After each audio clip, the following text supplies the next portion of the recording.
Hello hello hello everyone. उम्मीद करता हूँ कि आप लोग चुस्त दुरुस्त और तंदुरुस्त हो, mentally and physically fit and fine. तो दोस्तों, जबरदस्त हमारे सेशंस चल रहे हैं। हम लोग बैंग ऑन टारगेट चल रहे हैं। हर सेशन जैसा हमने सोचा बिल्कुल वैसा ही हम लोग कंप्लीट करते जा रहे हैं। हम लोग चैप्टर नंबर 4 के 8 स्टैंडर्ड्स खत्म कर चुके हैं। हम लोग चैप्टर नंबर 2 प्लानिंग खत्म कर चुके हैं। चैप्टर 1 का पहला पार्ट भी खत्म कर चुके हैं। हाँ, चैप्टर नंबर 1 जिसमें ऐसे 200 और फिर अदर कॉन्सेप्ट्स में इंडिपेंडेंस, थ्रेट्स, जो चैप्टर नंबर 11 में भी कवर होता है। ठीक है, अब नए कोर्स में वो मेजर पार्ट बन गया चैप्टर नंबर 11 का। वो हम लोग यहीं पे चैप्टर 1 के साथ भी उसको कवर कर लेंगे।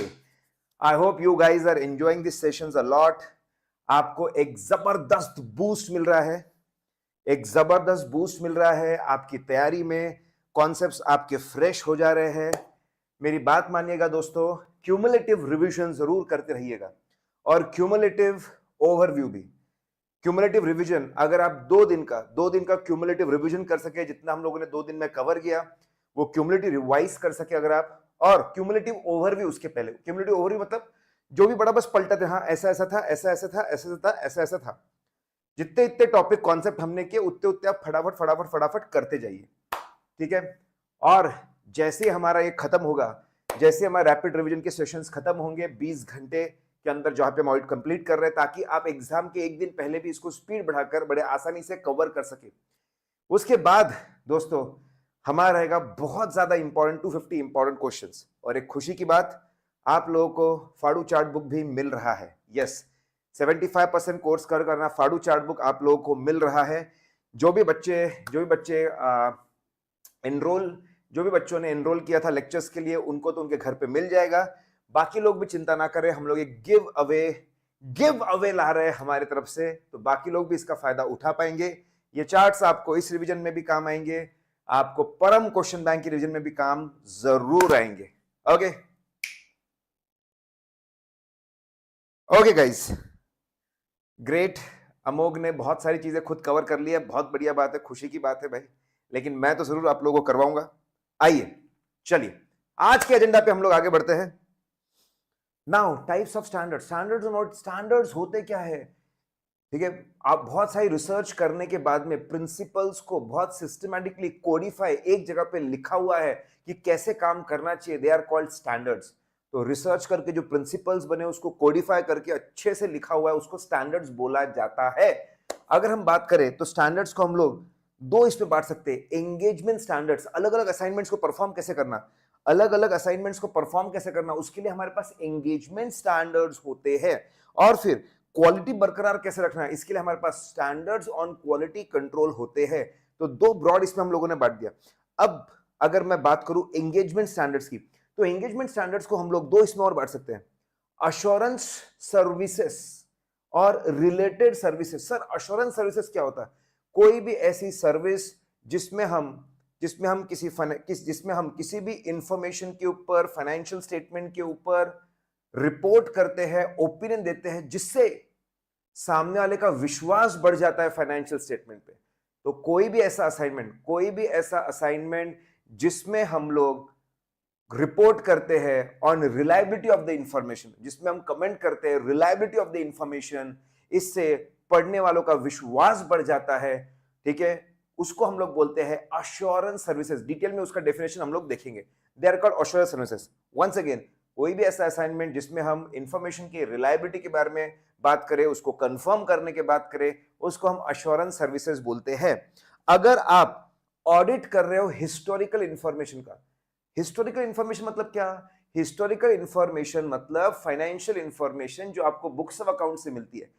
फाइनेंशियल इंफॉर्मेशन जो आपको बुक्स ऑफ अकाउंट से मिलती है उसको हम लोग बोलते हैं हिस्टोरिकल इंफॉर्मेशन, क्योंकि बुक्स ऑफ अकाउंट्स में तो वही चीजें होती है ना जो हो चुकी है, करेक्ट? तो अगर आप ऑडिट कर रहे हैं हिस्टोरिकल इंफॉर्मेशन का, मतलब वो फाइनेंशियल इंफॉर्मेशन का जो आपको बुक्स ऑफ अकाउंट से मिल रही है, तो आपको फॉलो करना पड़ेगा स्टैंडर्ड्स ऑन ऑडिटिंग। आपको एसएस फॉलो करना पड़ेगा। अगर आप रिव्यू कर रहे हैं, मतलब शॉर्ट में चेकिंग कर रहे हैं, बहुत कम चेकिंग कर रहे हैं, कम समय में चेकिंग कर रहे हैं हिस्टोरिकल इंफॉर्मेशन का, तो आपको ऐसा असाइनमेंट परफॉर्म करते वक्त SRE लगाना पड़ेगा, स्टैंडर्ड्स ऑन रिव्यू एंगेजमेंट। अगर आप ऑडिट या रिव्यू कर रहे हैं इंफॉर्मेशन का अदर देन हिस्टोरिकल, ठीक है, हिस्टोरिकल के अलावा मतलब futuristic information, projected balance sheet and PNL का आप ऑडिट कर रहे हैं, अगर ऐसा है तो आपको SAE लगाना पड़ेगा, standards on assurance engagement. Let's freeze guys, बहुत सिंपल है, बहुत आसान है।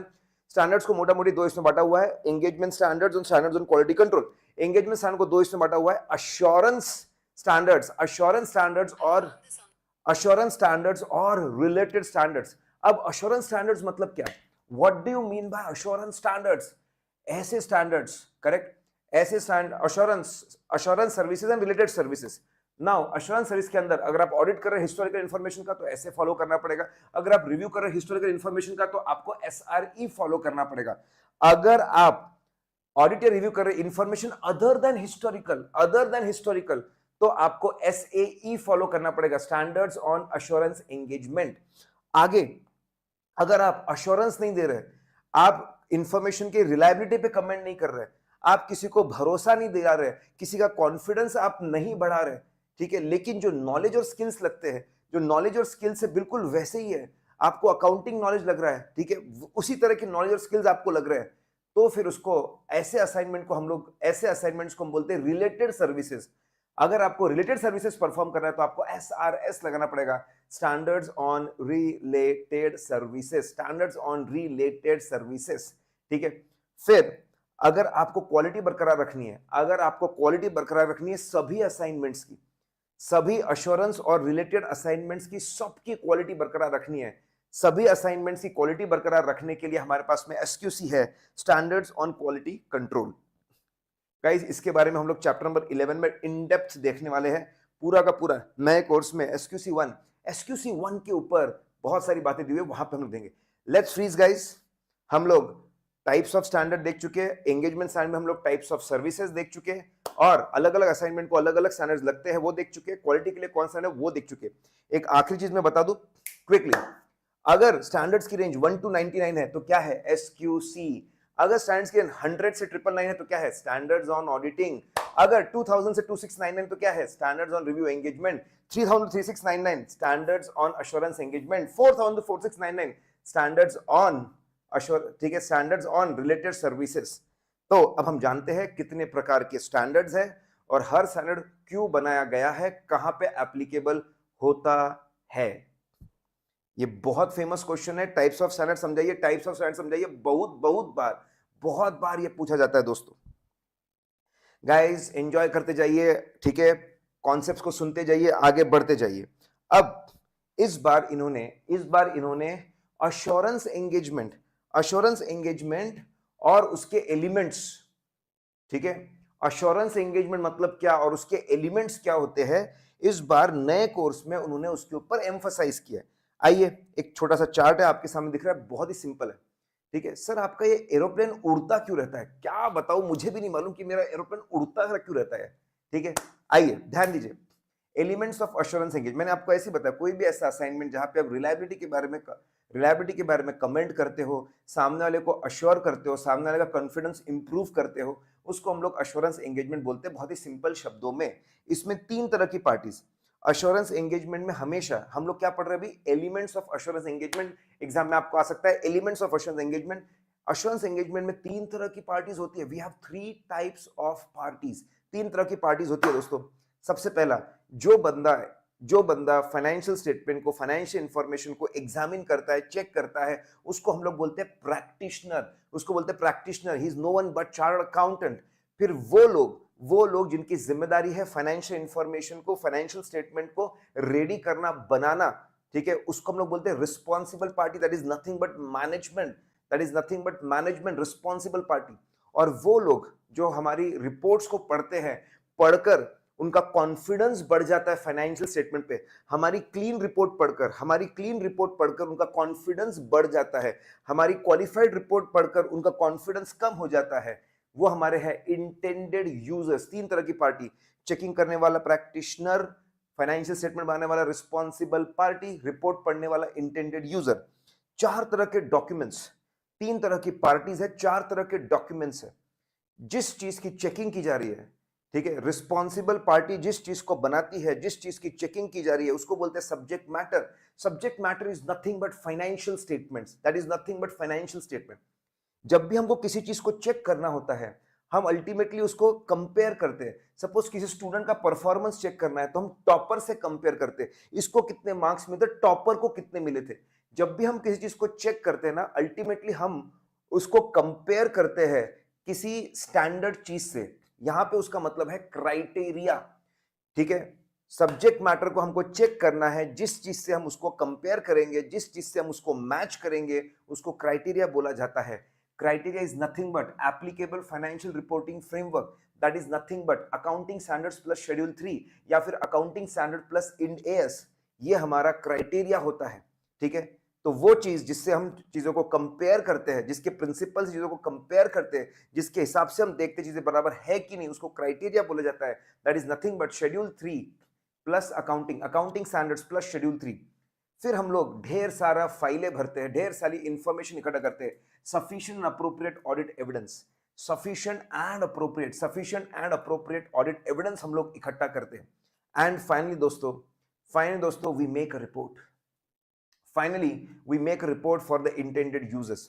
तो ध्यान दीजिए, तीन तरह की पार्टीज है, चार तरह के डॉक्यूमेंट्स है. जिस चीज को चेक करते सब्जेक्ट मैटर है, जो प्रिंसिपल्स जहां से आते हैं, जिस चीज की मदद से हम चेक करते हैं, वो हमारा क्राइटेरिया है.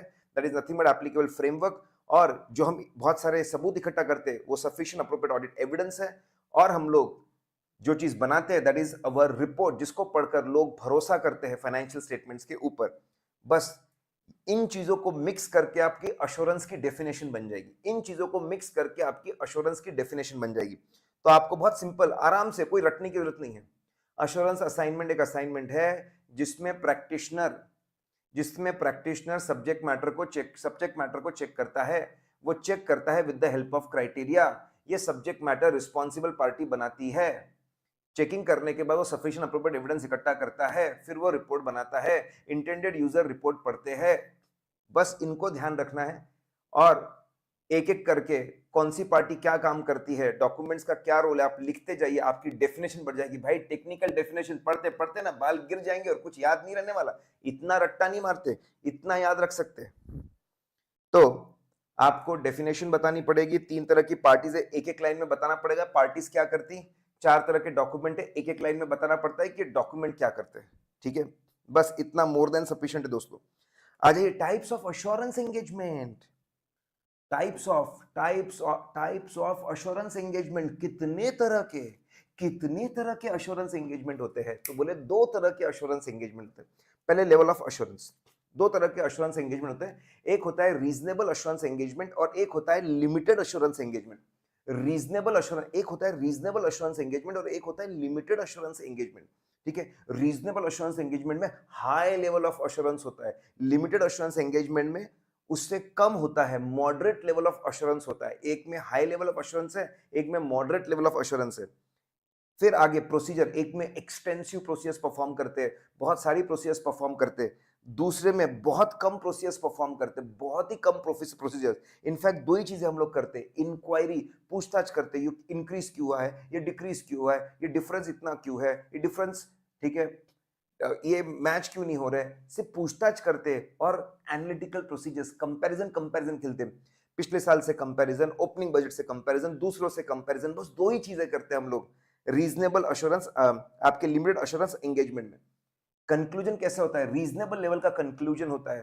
ठीक है, on the base of sufficient appropriate audit evidence. यहाँ पर लिमिटेड कंक्लूजन होता है. एक यहाँ पे रीजनेबल लेवल ऑफ अश्योरेंस है, बहुत हाई लेवल ऑफ अश्योरेंस. यहाँ पे लिमिटेड अश्योरेंस है, कम लिमिटेड कंक्लूजन है. ठीक है, audit engagement is the example of reasonable assurance. Review engagement, जो रिव्यू एंगेजमेंट होता है, जब टाइम बहुत कम होता है तो हम लोग रिव्यू एंगेजमेंट परफॉर्म करते हैं. That is example of limited assurance. Let's freeze guys, आपको कंपेयर करना है. आप पहले बताएंगे दोनों में अलग अलग लेवल का अश्योरेंस है. ठीक है, दोनों के लिए अलग अलग ऑडिट प्रोसीजर्स है, दोनों में अलग अलग लेवल के कंक्लूजन है, दोनों के एग्जांपल अलग अलग है. एग्जाम में याद रखना, टाइप्स ऑफ अश्योरेंस आएगा तो reasonable assurance versus limited assurance की तरफ हम लोग आएंगे.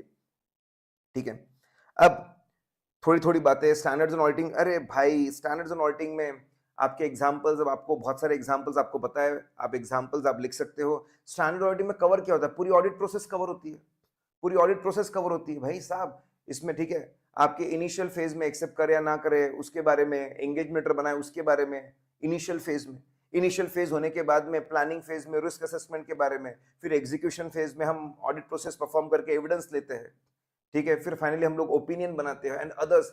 तो बस स्टैंडर्ड्स ऑडिटिंग किसके ऊपर होते हैं? जो हमने पास ऑडिट के हम लोगों ने 5 फेज, लेक्चर नंबर 1 में ऑडिट में हम लोगों के 5 फेज हम लोगों ने पढ़े थे, बहुत सिंपल स्ट्रेट फॉरवर्ड, वो हमारा ऑडिट प्रोसेस है, बस उसी के लिए तो स्टैंडर्ड्स ऑडिटिंग बने हुए हैं। आइए एसआरई पे आते हैं। ये हम लोग ऑलरेडी कंपेयर कर चुके हैं, बहुत सिंपल है, मतलब ऊपर जो हमने कंपेयर किया ना अभी, reasonable level of assurance versus limited assurance, वो अल्टीमेटली ऑडिट वर्सेस रिव्यू ही था, ठीक है। नाउ ऑडिट में टाइम ज्यादा होता है, रिव्यू में टाइम कम होता है। ऑडिट में सभी तरह के एग्जामिनेशन, एक्सटेंसिव एग्जामिनेशन होते हैं, यहाँ पे सिर्फ 2 तरह की चीजें हम लोग करते हैं, इंक्वायरी और एनालिटिकल प्रोसीजर्स। ऑडिट में हम लोग रिस्क को लो लेवल पर लेकर आते हैं, रिव्यू में हम लोग रिस्क को एक्सेप्टेबल लेवल पे लेके आते हैं, यहाँ पे लो लेवल पे लेके आते हैं, यहाँ पे एक्सेप्टेबल लेवल पर लेकर आते हैं, ठीक है। ऑडिट में रीजनेबल लेवल ऑफ अश्योरेंस है, यहाँ पे मॉडरेट लेवल ऑफ अश्योरेंस है, लिमिटेड अश्योरेंस होता है। आपका audit is an annual audit, is an example of audit. आपके जो quarterly review, listed company quarterly review होते हैं, that's an example of review. आज की डेट में 2 स्टैंडर्ड्स है, 2400, 2410, उसका नाम वाम याद रखने की जरूरत ना है। 2400, 2410 ऐसे 2 तरह के स्टैंडर्ड्स है। गाइस हम लोग पढ़ रहे हैं introduction to standards on auditing, types of standards हम लोग पढ़ चुके, टाइप्स ऑफ अश्योरेंस एंगेजमेंट पढ़ चुके, स्टैंडर्ड्स ऑन ऑडिटिंग के बारे में गुफ्तगू कर चुके, स्टैंडर्ड्स ऑन रिव्यू एंगेजमेंट के बारे में गुफ्तगू कर चुके, स्टैंडर्ड्स ऑन अश्योरेंस एंगेजमेंट। जब आप ऑडिट करना चाहते हो, रिव्यू करना चाहते हो इंफॉर्मेशन अदर देन हिस्टोरिकल, आप हिस्टोरिकल इंफॉर्मेशन को चेक नहीं करना चाहते, आप बुक्स ऑफ अकाउंट से मिलने वाली इंफॉर्मेशन को चेक नहीं करना चाहते, किसी और चीज को आप चेक करना चाहते हो, तो आपको स्टैंडर्ड्स ऑन अश्योरेंस एंगेजमेंट लगते हैं जनरली, ठीक है। इसके अंदर प्रोस्पेक्टिव फाइनेंशियल इंफॉर्मेशन, मतलब भी फ्यूचरिस्टिक फाइनेंशियल इंफॉर्मेशन को हम लोग चेक करते हैं। अब जो प्रोस्पेक्टिव फाइनेंशियल इंफॉर्मेशन है, फ्यूचरिस्टिक फाइनेंशियल इंफॉर्मेशन है, 2 तरह की होती है, पूरा आपके मॉड्यूल से आया हुआ है, 2 तरह की होती है, forecast and projection. Sir forecast मतलब क्या होता है? What do you mean by forecast? Forecast and projection, forecast and projection हमारे 2 तरह के फ्यूचरिस्टिक फाइनेंशियल इंफॉर्मेशन होते हैं।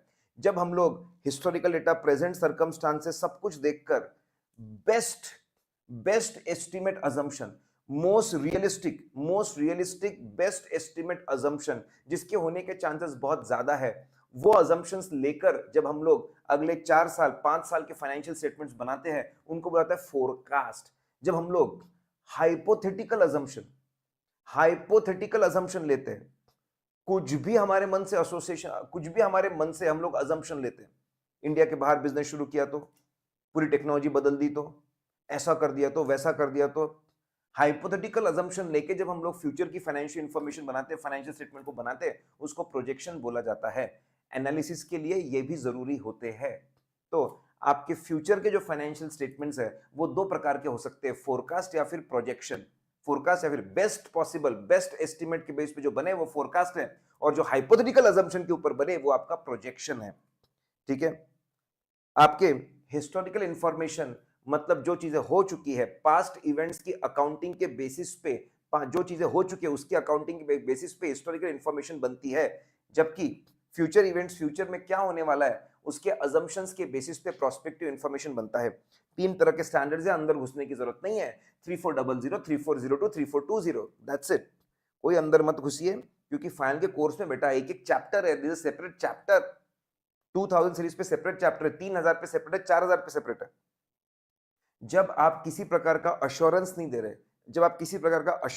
रहे, किसी को आप भरोसा नहीं दिला रहे, किसी के आप कॉन्फिडेंस को इंक्रीज नहीं कर रहे, उसको हम बोलते हैं नॉन अश्योरेंस असाइनमेंट। अगर आप नॉन अश्योरेंस एंगेजमेंट कर रहे हो लेकिन स्किल्स और नॉलेज उसी प्रकार का लग रहा है, उससे मिलता जुलता लग रहा है, तो हम उसको बोलते हैं रिलेटेड सर्विसेज। यहाँ पे 2 तरह के रिलेटेड सर्विसेज की बात की है। पहला है कंपाइलेशन। बहुत सी बार कंपनी के लोग आपको बुलाते हैं, भाई ट्रायल बैलेंस बन चुका है, लेकिन ट्रायल बैलेंस से आगे के फाइनेंशियल स्टेटमेंट ना तू बना के दे दे। ट्रायल बैलेंस से आगे के जो फाइनेंशियल स्टेटमेंट है, ठीक है, फाइनेंशियल जो आगे की जो फाइनेंशियल स्टेटमेंट है ना बेटा, वो तू बना कर दे दे, प्लीज प्लीज प्लीज तू बना कर दे दे, ठीक है। उसको तू बना कर दे, ऐसा हम लोग बोलते हैं। उसको बोलते हैं कंपाइलेशन ऑफ फाइनेंशियल, उसको बोलते हैं कंपाइलेशन ऑफ फाइनेंशियल स्टेटमेंट। अगर आपको कोई बुलाता है और बोलता है ये बेसिक इंफॉर्मेशन ले लो, इसके बेसिस पे आप फाइनेंशियल स्टेटमेंट कंपाइल करके दे दो, या फिर उस इंफॉर्मेशन के बेस पे फिक्स एसेट रजिस्टर बना कर दे दो, ऐसा एक्सेट्रा, ऐसा कुछ बोलता है, उसको बोलते हैं कंपाइलेशन एंगेजमेंट। ये आपके रिलेटेड सर्विसेज में आता है। 4410 लगता है, स्टैंडर्ड नंबर याद रखने की जरूरत नहीं है। अगर कोई आपको बोलता है एयूपी परफॉर्म करना है, सर एयूपी क्या होता है? Agreed upon procedure. इसका मतलब क्या होता है सर? जितना अग्रीमेंट में लिखा है उतने ही प्रोसीजर परफॉर्म करना। अग्रीमेंट में जितना लिखा है उतनी ही प्रोसीजर परफॉर्म करना, उसको हम लोग बोलते हैं अग्रीड अपॉन प्रोसीजर। उसको अग्रीड अपॉन प्रोसीजर बोला जाता है। फॉर एग्जाम्पल, डेटर्स की लिस्ट है, बस इस लिस्ट को लेजर से मैच करना है, डन। इसके कंफर्मेशन मंगाने हैं, डन। कंफर्मेशन मैच नहीं तो उसका रिकंसिलिएशन बनाना है। बस ये तीन बातें परफॉर्म करनी है और इसमें जो फैक्ट्स पता चले वो बताने हैं। कोई ओपिनियन नहीं देना, कोई अच्छा बुरा नहीं बोलना, तीन बातें परफॉर्म करने, उसके अंदर जो फैक्ट्स पता चले वो सामने वाले को बता देना। अच्छा क्या है बुरा क्या है ये सोचना सामने वाले की जिम्मेदारी। उसको हम बोलते हैं एयूपी, अग्रीड अपॉन प्रोसीजर। मतलब अग्रीमेंट के अंदर जितनी प्रोसीजर्स है बस उतना ही परफॉर्म करके दे देना। 4400 लगता है। सो गाइज, बहुत ही प्यारी चीज चल रही है हमारी, बहुत ही प्यारी चीज, इसको बहुत ही प्यारी चीज चल रही है। हम टाइप्स ऑफ स्टैंडर्ड्स देख चुके हैं, उसमें टाइप्स ऑफ एंगेजमेंट देख चुके हैं, क्वालिटी कंट्रोल स्टैंडर्ड देख चुके हैं, सबके बारे में थोड़ा थोड़ा हम लोग ज्ञान ले चुके हैं। अब 100 से 999 जो है वो स्टैंडर्ड्स ऑन ऑडिटिंग के लिए डेडिकेटेड है। ब्रेकअप आपने ध्यान में नहीं भी रखा तो भी चलेगा, तो भी चलेगा दोस्तों। मैं जितने कॉन्सेप्ट्स आरआर में करवा रहा हूं, मैं जितने कॉन्सेप्ट्स, ठीक है, मैं जितने कॉन्सेप्ट्स आपको आरआर में करवा रहा हूं, और मैं फिर परम सीरीज में 250 प्लस इंपॉर्टेंट क्वेश्चंस कराऊंगा, इतना भी आपने बहुत अच्छे से कर लिया, दो चीजें बार बार आपने बहुत अच्छे से कर लिए ना, जीवन सफल है दोस्तों। Why are standards needed? Why are standards needed? बापू, बापू के लिए चाहिए स्टैंडर्ड। मतलब क्या सर? We need standards. क्यों लगता है हमको? बेंचमार्क, ठीक है। स्टैंडर्ड, स्टैंडर्ड हमारा बेंचमार्क है, जो कंपैरिजन के स्टैंडर्ड हमारा बेंचमार्क है। ये हमारा हाईएस्ट पेडेस्टल का ऑडिट है। हम ऑडिट अच्छा कर रहे हैं, बुरा कर रहे हैं, सही कर रहे हैं, गलत कर रहे हैं, ये हमको समझ में आता है बेंचमार्क को देखकर। स्टैंडर्ड्स ऑन ऑडिटिंग हमारा बेंचमार्क है, जो हम कंपैरिजन के लिए यूज करते हैं। उससे हमको समझ में आता है कि हमारा ऑडिट बराबर चल रहा है कि नहीं चल रहा है। इसलिए स्टैंडर्ड्स ऑन ऑडिटिंग जरूरी है। It acts as a benchmark, इसलिए वो जरूरी है। देन ए स्टैंड फॉर, अरे भाई, अश्योरेंस की क्वालिटी। इतना बढ़िया स्टेप बाय स्टेप सिस्टमैटिकली काम होता है। Quality of work improves, quality of audit report improves, reliability of audit report improves, quality improve होती है। प्रोफेशनलिज्म, सब लोग अगर स्टैंडर्ड ऑडिटिंग के हिसाब से काम करेंगे तो वो प्रोफेशनल, जिम्मेदारी से बहुत ही अच्छा प्रोफेशनल काम करेंगे, ठीक है।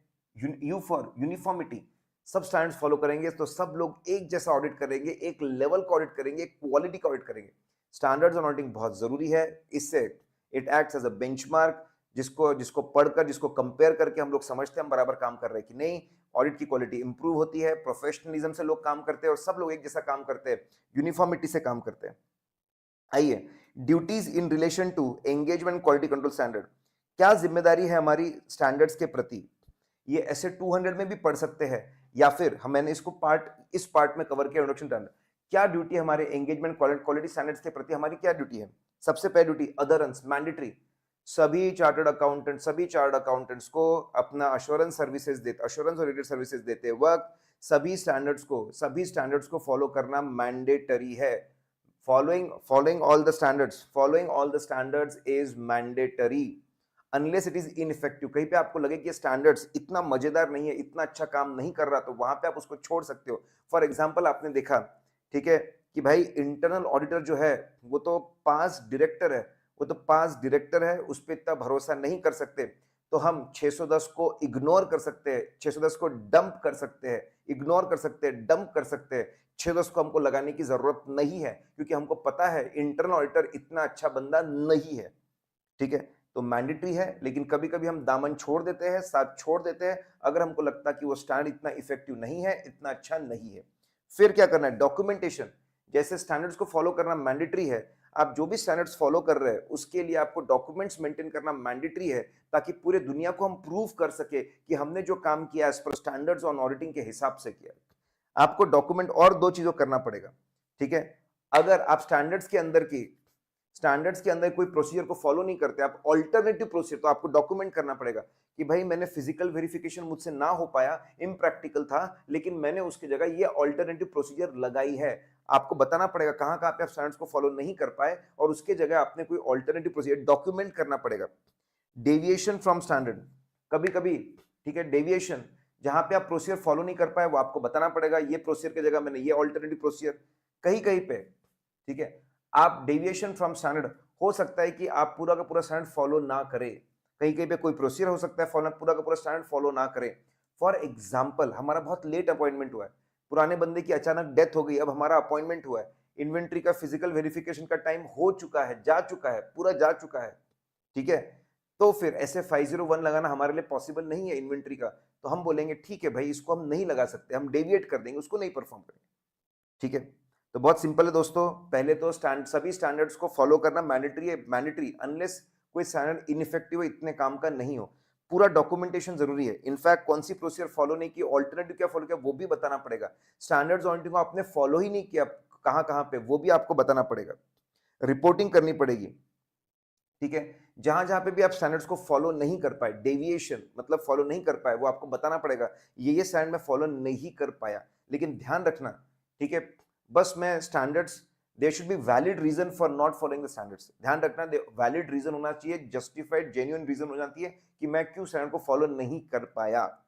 ऐसा नहीं है कि मैं बहुत ही लेथार्जिक हूँ, बहुत ही केयरलेस हूँ, स्टैंड फॉलो नहीं कर रहा और बस लिख करके सारे पाप धो दे रहा।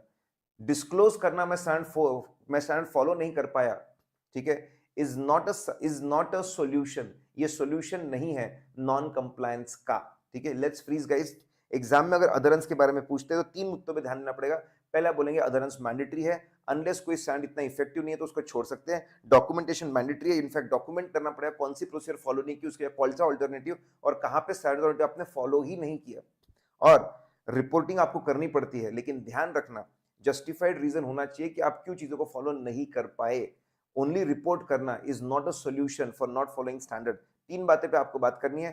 पहले आप मैंडेटरी उसको फॉलो करना, उसके बारे में बात करो, डॉक्यूमेंटेशन के बारे में बात करो और फिर आखिरी में रिपोर्टिंग के बारे में बात करो। एक फ्लो में है चीजें दोस्तों, ठीक है। अब आइए, बहुत ही सिंपल, 2 तरह के सीए इंस्टीट्यूट के डॉक्यूमेंट्स, सीए इंस्टीट्यूट के डॉक्यूमेंट्स, ठीक है। सीए इंस्टीट्यूट के डॉक्यूमेंट्स 2 तरह के डॉक्यूमेंट्स हैं। एक होते हैं स्टैंडर्ड्स, उन्हीं को पुराने जमाने में स्टेटमेंट बोलते थे, और एक होते हैं आपके गाइडेंस नोट। सीए इंस्टीट्यूट ने स्टैंडर्ड स्टेटमेंट इशू किए हैं। स्टैंडर्ड्स और स्टेटमेंट्स को फॉलो करना मैंडेटरी होता है। It is mandatory unless specifically लिखकर इसको एग्जेम्प्ट नहीं किया गया हो। और गाइडेंस नोट भी सीए इंस्टीट्यूट इशू करता है, लेकिन ये रिकमेंडेटरी होते हैं, रिकमेंडेटरी होते हैं। आप इनको इग्नोर कर सकते हो, आप इनको इग्नोर कर सकते हो, आप इनको अवॉइड कर सकते हो अगर जस्टिफाइड रीजन है तो एक चीज मैंडेटरी है और एक चीज रिकमेंडेटरी है। ये सबसे बड़ा फर्क है आपके स्टैंडर्ड स्टेटमेंट्स और गाइडेंस नोट के अंदर। और अब बहुत सिंपल सी बात देखो, आपके अकाउंटिंग के भी स्टैंडर्ड्स होते हैं और ऑडिटिंग के भी स्टैंडर्ड्स होते हैं। वैसे अकाउंटिंग के भी गाइडेंस नोट होते हैं और ऑडिटिंग के भी गाइडेंस नोट होते हैं। अब ध्यान सुनो, बहुत सिंपल सा है, ठीक है। अगर अकाउंटिंग करते वक्त स्टैंडर्ड्स को फॉलो, अगर अकाउंटिंग करते वक्त स्टैंडर्ड्स या स्टेटमेंट्स ऑन अकाउंटिंग को फॉलो नहीं किया, बहुत बड़ा गुनाह है। It is mandatory to report it, mandatory उसको रिपोर्ट करना। वैसे स्टैंडर्ड्स ऑन ऑडिटिंग, ऑडिट करते वक्त अगर स्टैंडर्ड्स ऑन ऑडिटिंग को फॉलो नहीं किया तो मैंडेटरी है कि डेविएशन को डिस्क्लोज करना ही पड़ेगा, रिपोर्ट में बताना ही पड़ेगा। अगर स्टैंडर्ड्स फॉलो नहीं करोगे तो रिपोर्ट में बताना ही पड़ेगा, फिर वो अकाउंटिंग स्टैंडर्ड हो या फिर ऑडिट करने के लिए आपका स्टैंडर्ड्स ऑन ऑडिटिंग हो। गाइडेंस नोट की अगर हम लोग बात करते हैं रेकमेंडरी नेचर के, जस्टिफाइड रीजन तो उसको आप अवॉइड कर सकते हो। अगर guidance note of accounting follow नहीं किया तो रिपोर्ट करना मैंडेटरी नहीं, आपको सोचना पड़ेगा कि मैं रिपोर्ट करूं कि नहीं करूं। सही में ये फॉलो नहीं करने से बहुत बड़ी कोई गलती हुई है कि नहीं हुई है, सोचना पड़ेगा। आपको ध्यान देना पड़ेगा कि भाई रिपोर्ट की जाए या नहीं की जाए, सोचना पड़ेगा, कंसीडर करना पड़ेगा। वैसे ऑडिट करते हो गाइडेंस ऑन ऑडिटिंग फॉलो नहीं किया तो वापस रिपोर्ट करना कि नहीं सोचना पड़ेगा, कंसीडर करना पड़ेगा, मैंडेटरी नहीं है। लेट्स फ्रीज गाइस, स्टैंडर्ड्स और स्टेटमेंट मैंडेटरी होते हैं, गाइडेंस नोट रिकमेंडेटरी होती है। इनको अकाउंटिंग या ऑडिटिंग के स्टैंडर्ड्स फॉलो नहीं किया तो मैंडेटरी रिपोर्टिंग करनी पड़ती है। गाइडेंस नोट फॉलो नहीं किया तो मैंडेटरी नहीं होता, ऑप्शन है रिपोर्ट करना कि नहीं करना, ठीक है, जजमेंट पे डिपेंड करेगा। Guys guys guys guys guys guys guys guys guys guys हम लोग ऐसे का इंट्रो पढ़ रहे हैं, टाइप्स ऑफ स्टैंडर्ड पढ़ चुके हैं, सबके बारे में थोड़ी थोड़ी हम लोग जानकारी ले चुके हैं, स्टैंडर्ड्स वर्सेस गाइडेंस नोट हम लोग देख चुके हैं। ठीक है, आइए आइए आइए आइए आइए, क्विकली क्विकली क्विकली क्विकली। अभी हम लोग थोड़ा international auditing assurance hand board, बस उस पे से आपको बताना है। इंटरनेशनल फेडरेशन ऑफ अकाउंटेंट है, जिसका एक one of the member is CA institute ICA, उसका मेंबर है, ठीक है। फिर आपको बताना है international accounting international federation of accountant ने आईएएस भी बनाया, international auditing assurance standard board, ठीक है। इसका काम है हाई क्वालिटी स्टैंडर्ड्स बनाना, ये डिफरेंट टाइप्स ऑफ स्टैंडर्ड्स बनाता है। अभी हम लिस्ट पढ़ के आना, बस वही, ये स्टैंडर्ड्स ऑन क्वालिटी कंट्रोल बनाता है ताकि असाइनमेंट्स की क्वालिटी बरकरार रहे। ये आपको, इसका काम है रिसर्च कर करके नए स्टैंडर्ड्स बनाना या फिर एग्जिस्टिंग स्टैंडर्ड्स को रिवाइज करना, जो क्वालिटी स्टैंडर्ड्स हो, फिर वो स्टैंडर्ड्स ऑन ऑडिटिंग हो, स्टैंडर्ड्स ऑन रिव्यू एंगेजमेंट हो, स्टैंडर्ड्स ऑन एश्योरेंस एंगेजमेंट हो, स्टैंडर्ड्स ऑन रिलेटेड स्टैंडर्ड्स हो, ठीक है। ऐसा करने से पूरे बहुत सारे लोगों को बेनिफिट होगा। गवर अच्छे ऐसा करने से अच्छा ऑडिट होगा, रिलायबल ऑडिट रिपोर्ट बनेगी, लोग फाइनेंशियल में भरोसा करेंगे, बहुत से लोगों को फायदा होगा, गवर्नमेंट को फायदा होगा, उनसे छोटे अथॉरिटीज को फायदा होगा, उनसे छोटे शेयर होल्डर्स को फायदा होगा, उनसे छोटे आपके जो एम्प्लॉयज है उनको फायदा होगा, सबको इसका फायदा होगा। बहुत ही सिंपल तरीके से 4 बातें समझानी है। आपने महामहिम आईफैक की बात की, हम उनके फाउंडिंग मेंबर्स है, उसके बारे में, उनके एक बोर्ड के बारे में बात की, उनका काम है डिफरेंट टाइप्स ऑफ स्टैंडर्ड्स बनाना, वही तो ऑब्जेक्टिव है, डिफरेंट टाइप्स ऑफ स्टैंडर्ड बनाना। बस सबका रेफरेंस देना पड़ेगा एक एक लाइन में, और ऐसा करने से सोसाइटी को बहुत बेनिफिट मिलता है, देयर लॉट ऑफ बेनिफिशियरीज। बस वही बात समझाइए दोस्तों। Guys guys guys guys guys guys guys guys guys objectives, ये तो एमसीक्यू पूछा है, चलो छोड़ो छोड़ो छोड़ो। Guys we are through with part 1, we are through with part 1, हमारा पार्ट 1 खत्म हो गया दोस्तों। Introduction to standards on auditing, introduction to standards on auditing हमारा खत्म हो चुका है। We are through with introduction to standards on auditing. Guys I hope मेरे साथ साथ में आप चल रहे हैं, चीजों को एंजॉय कर रहे हैं, आपके दिमाग में फटाके फूट रहे हैं और आपके कॉन्सेप्ट्स क्लियर करते जा रहे हो आप, ठीक है। हमारा शेड्यूल दिया हुआ है दोस्तों। आप शेड्यूल में अगर आप जाएंगे, ठीक है, अगर आप शेड्यूल में if you go to schedule, तो आपको पूरा डे वाइज आपको मिल जाएगा। हमारा लेक्चर नंबर 6 चल रहा है, और जो शेड्यूल के अंदर है, बिल्कुल हम शेड्यूल टू शेड्यूल, हर दिन हमारा शेड्यूल टू शेड्यूल ही चल रहा है। आइए अब हमारा, ठीक है, ऐसे 200 what is overall objective of independent auditor, ठीक है, what is overall objective of independent auditor, और ऑडिट परफॉर्म करना चाहिए as per standards on auditing, ये इसका मोटा लंबा चौड़ा नाम है। सबसे पहली चीज, व्हाट इज ओवरऑल ऑब्जेक्टिव, देखिए बहुत सिंपल 4 बातें आपको समझानी है। हमारा ओवरऑल अल्टीमेट ऑब्जेक्टिव है ओपिनियन देना कि क्या फाइनेंशियल स्टेटमेंट्स बने हैं as per applicable financial reporting framework, ठीक है। मैं मैं ये बात को अज्यूम कर रहा हूं कि आप लोग समझते हैं what do mean by financial reporting framework. Basic principles और फॉर्मेट, बेसिक प्रिंसिपल्स और जो फॉर्मेट होते हैं उसको बुलाता है फाइनेंशियल रिपोर्टिंग फ्रेमवर्क। छोटी कंपनी को लगता है एएस प्लस शेड्यूल 3, बड़ी कंपनी लगता है इंडियस प्लस शेड्यूल 3, बैंक्स को लगता है as plus banking regulations, insurance वालों को लगता है एएस प्लस आईआरडी रेगुलेशंस, ठीक है। ऐसे बहुत सारे अलग अलग बहुत सारे फाइनेंशियल रिपोर्टिंग फ्रेमवर्क है।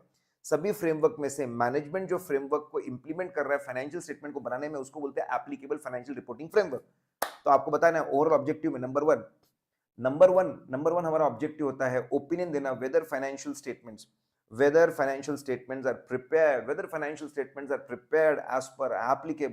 are prepared as per applicable financial reporting framework, ठीक है। अगर फेयर प्रेजेंटेशन फ्रेमवर्क है तो एक कदम जाके और बताना है whether it gives true and fair view.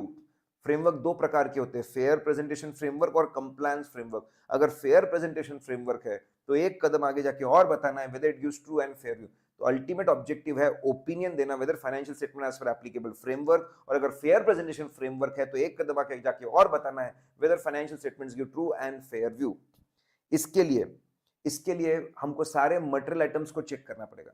we'll have to check all the material items with reasonable assurance, are they free from material misstatement। सभी मटेरियल आइटम्स को चेक करना पड़ेगा, रीजनेबल अश्योरेंस से चेक करना पड़ेगा, हाई लेवल ऑफ कॉन्फिडेंस से check करना पड़ेगा, are they free from material misstatement आपके इंटेंशनल और अनइंटेंशनल दोनों हो सकते हैं। it can be misstatement can be because of fraud, it can be because of error। हमारा काम है मिसस्टेटमेंट पकड़ना। मिसस्टेटमेंट फ्रॉड की वजह से भी हो सकता है और एरर की वजह से भी हो सकता है। तो कोई आपको ये बोले सिर्फ फ्रॉड पकड़ना ऑब्जेक्टिव है तो बिल्कुल गलत, ठीक है। हमारा ऑब्जेक्टिव है मटेरियल मिसस्टेटमेंट्स को पकड़ना, वो फ्रॉड की वजह से भी हो सकते हैं, वो एरर की वजह से भी हो सकते हैं। इसीलिए अगर कोई बोले कि हम सिर्फ फ्रॉड पकड़ना चाहते हैं तो ये गलत स्टेटमेंट होगा, ये बिल्कुल गलत स्टेटमेंट होगा। हम फाइनेंशियल स्टेटमेंट के अंदर की गलतियों को पकड़ना चाहते हैं, वो इंटेंशनल भी हो सकती है और अनइंटेंशनल भी हो सकती है। फाइनली ये सब पता करने के बाद में हम लोग एक रिपोर्ट में बड़े प्यारे तरीके से ओपिनियन को सजा के सामने वालों को प्रेजेंट करते हैं क्विकली। तो हमारा ओवरऑल ऑब्जेक्टिव क्या है? नंबर 1, ओपिनियन देना whether financial international applicable framework, fair presentation framework है तो whether it is as per true and fair view. इसके लिए हमको सारे मटेरियल आइटम्स को चेक करना पड़ेगा with reasonable assurance, are they free from material misstatement आपका फ्रॉड की वजह से भी हो सकता है और एरर की वजह से भी हो सकता है। और फाइनली आपको इसको रिपोर्ट में एक रिपोर्ट के फॉर्मेट में इंक्लूड करके प्रेजेंट करना पड़ेगा। Not an objective. Company efficiently चल कंपनी के डिसीजंस कैसे है, कंपनी कैसे चल रही है, एफिशिएंसी पे कमेंट करना हमारा काम नहीं है, इफेक्टिवनेस पे कमेंट करना हमारा काम नहीं है, ठीक है? क्या डिसीजंस प्रॉपर है, प्रूडेंट है, हमारा काम नहीं है, फ्यूचर वाइबिलिटी कंटिन्यू करेंगे, हमारा काम नहीं है, ठीक है? इन सब चीजों पे कमेंट करना हमारा काम नहीं है। हमारा काम बहुत सिंपल है, बस ये जो 40 पेजेस है, balance sheet, P&L, cash flow statement, notes to account, ये जो 40 पेज है, whether they give true and fair view, क्या ये भरोसेमंद है कि नहीं, बस इतना हमारा काम है, ठीक है? धंधे की एफिशिएंसी, धंधे का इफेक्टिवनेस, डिसीजंस की प्रोप्राइटी, फ्यूचर वाइबिलिटी, ये सब फलाना ठिकाना हमारे इसमें नहीं आता। सो गाइस, ऐसे 200 हम लोग पढ़ रहे हैं, हम लोग पढ़ चुके हैं। ओवरऑल ऑब्जेक्टिव 4 पॉइंट्स के ऊपर आपको फोकस करना पड़ता है और बात बन जाएगी 4 पॉइंट्स पे। देखो, हर कॉन्सेप्ट में आपको ऐसा याद होना चाहिए, हाँ भाई ये 3 पॉइंट याद रखने, ये 4 पॉइंट याद रखने, उसको बार बार, ठीक है, बार बार देखना पड़ेगा। करेक्ट? आइए नाउ विशाल सर, ठीक है, विशाल सर के आईडी से किसी ने, मतलब क्या विशाल सर खुद है या विशाल सर, ठीक है, कि विशाल सर के आईडी से किसी ने कमेंट किया है, अभी हमको पता नहीं है, मैसेज डिलीट भी हो गया है। कृष्णा बोल रहा है सर हेयर स्टाइल बहुत अच्छी है। अरे तेरे से इंस्पायर हूं मैं कृष्णा, तेरे से, ठीक है? मैं देखता था कितने लोग सिर्फ कृष्णा पे फोकस कर रहे हैं, आजू बाजू वाले, ठीक है, कितने लोग फोकस कर रहे हैं, नजर हटती नहीं थी लोगों की कृष्णा से। तो फिर मैंने बोला मैं भी हेयर कट करेगा और मैं भी कृष्णा जैसी हेयर कट करेगा। सर ले लो मजे, बोले ले लो मजे, आप बोले पूरे मजे ले लो आप। जय Shri Krishna. Now listen, what are inherent limitation? हम लोग रीजनेबल अश्योरेंस से हम लोग हमारा ओपिनियन देते हैं, हाई लेवल ऑफ कॉन्फिडेंस से हम लोग हमारा ओपिनियन देते हैं। ऐसा क्यों? क्योंकि ऑडिट, ठीक है, क्योंकि ऑडिट के अपने खुद के इनहेरेंट लिमिटेशंस है, ऑडिट के अपने खुद के प्रॉब्लम्स है, जिस वजह से ऑडिट रिस्क कभी जीरो नहीं हो सकती, जिस वजह से ऑडिट रिस्क कभी भी जीरो नहीं हो सकती। ध्यान दीजिए, बहुत सिंपल है, बहुत आसान है। हम लोग रीजनेबल लेवल ऑफ अश्योरेंस देते हैं, हाई लेवल ऑफ अश्योरेंस देते हैं, हम लोग एब्सोल्यूट अश्योरेंस नहीं देते। हम ऑडिट रिस्क को जीरो कभी नहीं कर सकते क्योंकि ऑडिट के अपने अंदरूनी प्रॉब्लम्स है, ऑडिट के अपने अंदरूनी प्रॉब्लम्स है। वो अंदरूनी प्रॉब्लम्स कभी हम दूर नहीं, वो अंदरूनी प्रॉब्लम्स कभी हम दूर नहीं कर पाएंगे, उसको हम लोग बोलते हैं इनहेरेंट लिमिटेशंस। सबसे बड़ा प्रॉब्लम है हमारा परसुएसिव एविडेंस होता है। परसुएसिव एविडेंस मतलब convincing evidence, high quality evidence, but it is not full proof, ठीक है? हम परसुएसिव एविडेंस पे भरोसा करके चलते हैं rather than conclusive evidence. Conclusive मतलब फुल प्रूफ, मैंने अपने आंखों से चीजों को होते हुए देखा है, तो वो मेरा कंक्लूसिव एविडेंस है। लेकिन इतनी आंखें कहां से लाऊं पूरे ऑडिट में? It is not possible. इसलिए ऑडिट में हम लोग परसुएसिव एविडेंस, कन्विंसिंग एविडेंस पे चलते हैं as compared to conclusive evidence. अब ठीक है, ये सबसे मेन रीजन है। अब उनका कहना है मोटा मोटी इनहेरेंट लिमिटेशंस को हम 3 इसमें बांट सकते हैं। पहले नेचर ऑफ फाइनेंशियल रिपोर्टिंग। अरे भाई साहब, जिस चीज का चेकिंग कर रहे हैं ना, जिस चीज का चेकिंग कर रहे हैं, जिस चीज का हम लोग चेकिंग कर रहे हैं, फाइनेंशियल रिपोर्टिंग का चेकिंग कर रहे हैं, बुलाओ जय सर को।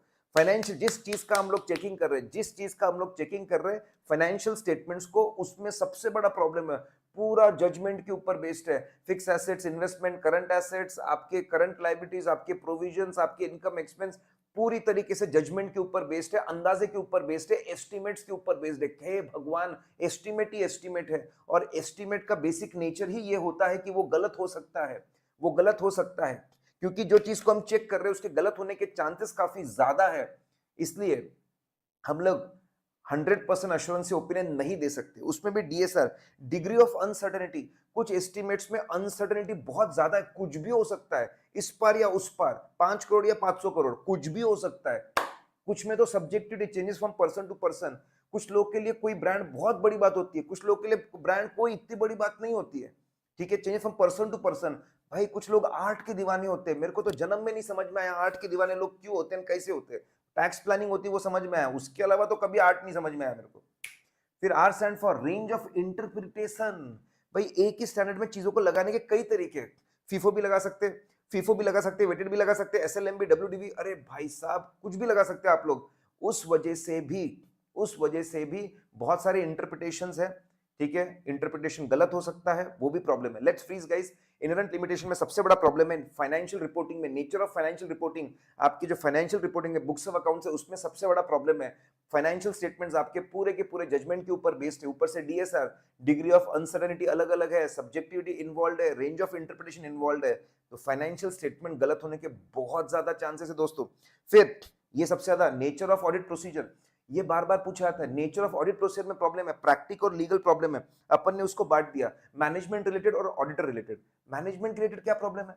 मैनेजमेंट इंटेंशनली या अनइंटेंशनली, ठीक है, मैनेजमेंट इंटेंशनली, मैनेजमेंट इंटेंशनली या फिर अनइंटेंशनली, ठीक है, जानबूझ के इंफॉर्मेशन जानबूझ के इंफॉर्मेशन कुछ हाइड कर सकता है, मिस इंफॉर्मेशन दे सकता है, सोफिस्टिकेटेड बहुत इन डेप्थ सोच करके फ्रॉड कर सकता है। सबसे पहला प्रॉब्लम ऑडिट प्रोसेस का, ठीक है, ऑडिट प्रोसेस का सबसे बड़ा प्रॉब्लम है, हम बहुत ज्यादा मैनेजमेंट के ऊपर डिपेंडेंट है। वो इंटेंशनली अनइंटेंशनली इंफॉर्मेशन को हाइड कर सकता है, मिस इंफॉर्मेशन दे सकता है, फ्रॉड डिजाइन कर सकता है। सोफिस्टिकेटेड, बहुत ही कॉम्प्लेक्स, बहुत ही कॉम्प्लेक्स केयरफुली डिजाइन फ्रॉड हो सकता है। सोफिस्टिकेटेड मतलब बहुत केयरफुली, बहुत दिमाग लगाकर कॉम्प्लेक्स तरीके से कोई चीज करते हैं, उसको सोफिस्टिकेटेड। ऑडिट रिलेटेड, ठीक है, भाई साहब पहले तो ऑडिटर को बहुत सारी चीजों की ट्रेनिंग ही नहीं है। रेड कैसे, ठीक है, ऑडिटर को बहुत सारी चीजों की ट्रेनिंग ही नहीं है। भाई आपके फिंगरप्रिंट्स की ट्रेनिंग ही नहीं है, डॉक्यूमेंट्स ओरिजिनल है कि नहीं ट्रेनिंग ही नहीं है, हैंड राइटिंग की ट्रेनिंग ही नहीं है। हमको बहुत सारी चीजों की तो ट्रेनिंग ही नहीं है, हमको बहुत सारे तो पावर्स ही नहीं है। ठीक है, ऊपर से हम लोग अक्कड़ बक्कड़ बम्बे बो करते हैं, सैम्पलिंग करके हम लोग चलते हैं। ऑडिट में प्रॉब्लम्स है, ना ट्रेनिंग है ना पावर है, ऊपर से सैम्पलिंग सैम्पलिंग खेलते रहते हैं। फिर तीसरा प्रॉब्लम है टाइम एंड कॉस्ट। भाई जो यूजर्स होते हैं ना, यूजर्स बड़े डिमांडिंग होते हैं, उनको फाइनेंशियल स्टेटमेंट ऑडिट रिपोर्ट चाहिए जल्द से जल्द, कम से कम टाइम में और कम से कम खर्चे में। अगर कम से कम टाइम और कम से कम खर्चा देंगे, फटाफट फटाफट ऑडिट को निपटा देंगे, तो ऑडिट की क्वालिटी कम हो जाएगी। तो ऑडिटर को बैलेंस करना पड़ता है, यूजर्स की जो एक्सपेक्टेशन है टाइम और कॉस्ट की, वो भी समझना पड़ता है, उसको भी फुलफिल करना पड़ता है, और क्वालिटी को भी मेंटेन करना पड़ता है, बैलेंस करके चलना पड़ता है, बैलेंस करके। अब यहाँ पे एक सिंपल सी चीज बोलिए, सपोज कोई audit procedure DTC, difficult time और कॉस्ट इन्वॉल्व है, एकदम सिंपल सा पूछो, क्या मेरे पास में ऑडिट है तो हम ऑडिट प्रोसीजर को अवॉइड कर सकते हैं? अरे भाई मैं अटक गया हूं क्या? अरे भाई मैं अटक गया हूं। अरे अरे अरे अरे अरे अरे अरे अरे अरे,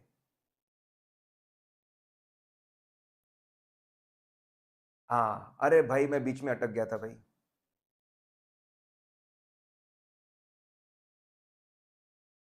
ठीक है, बीच में मैं अटक गया था, आई होप अब मैं वापस आ चुका हूँ। लैग था थोड़ी देर के लिए, there was a lag.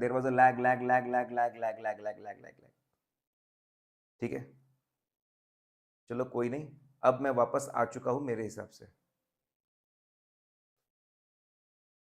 Now, तो अगर ऑल्टरनेटिव ऑडिट प्रोसीजर नहीं है तो फिर तो आपको करना ही पड़ेगा। Let's freeze guys.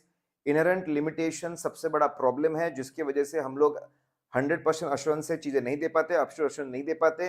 Inherent limitation का सबसे बड़ा प्रॉब्लम परसुएसिव एविडेंस। अब इसके अलावा तीन चीजों में बांटा हुआ है, फाइनेंशियल रिपोर्टिंग में प्रॉब्लम है, ऑडिट प्रोसीजर में प्रॉब्लम है, ऑडिट प्रोसीजर के प्रॉब्लम्स कुछ मैनेजमेंट की वजह से है, कुछ ऑडिटर की वजह से है, और टाइम और कॉस्ट का प्रॉब्लम है, दोनों को बैलेंस करना पड़ता है। अगर डिफिकल्ट टाइम और कॉस्ट का प्रॉब्लम है तो आपने हमेशा पूछना चाहिए ऑल्टरनेटिव प्रोसीजर है क्या। ऑल्टरनेटिव प्रोसीजर है तो डीटीसी वाली चीजों को इग्नोर कर दो। अगर ऑल्टरनेटिव प्रोसीजर नहीं है तो डीटीसी है तो कोई भी फर्क नहीं पड़ता, फिर भी आपको ऑडिट प्रोसीजर लगानी पड़ेगी, even if it is difficult, time consuming and costly. ठीक है, नाउ अरे भाई आज आर्या, अरे बड़े सरे, तुम लोगों को सबको मिलना पड़ता है मेरे को। ठीक है, तुम लोगों की बहुत याद आ रही है भाई, कोई बात नहीं, मिलेंगे मिलेंगे। ठीक है, एग्जाम होने के बाद में आना, या फिर बीच में कभी कभी तुम लोगों का वीडियो मेरे को भेज दो, मेरा वीडियो तुम लोग देखते रहते हो ना, फटाफट फटाफट फटाफट फटाफट फटाफट। ठीक है, आइए फटाफट। हाँ भाई अभिमन्यु, चलिए ध्यान देंगे। तो दोस्तों अभी हम लोग देख चुके हैं हमारा ओवरऑल ऑब्जेक्टिव क्या है, इनहेरेंट लिमिटेशन का प्रॉब्लम हम लोग देख चुके हैं। अब पोटेंशियल इफेक्ट इनहेरेंट लिमिटेशंस की वजह से, इनहेरेंट इनहेरेंट लिमिटेशंस की वजह से कुछ एरिया में ऑडिट करना बहुत मुश्किल हो, इनहेरेंट लिमिटेशन की वजह से कुछ एरिया में ऑडिट करना बहुत ज्यादा मुश्किल हो गया है। ठीक है, कौन सा ये एरिया, फिरंगी एरिया में। ठीक है, ऐसे फ्रॉड जहां पे मैनेजमेंट और एम्प्लॉइज इन मैनेजमेंट इन्वॉल्व है, या फिर लोग कोल्यूड कर रहे हैं, आपस में मिल जा रहे हैं, भाई साहब ऐसे फ्रॉड्स को पकड़ना बहुत मुश्किल हो गया।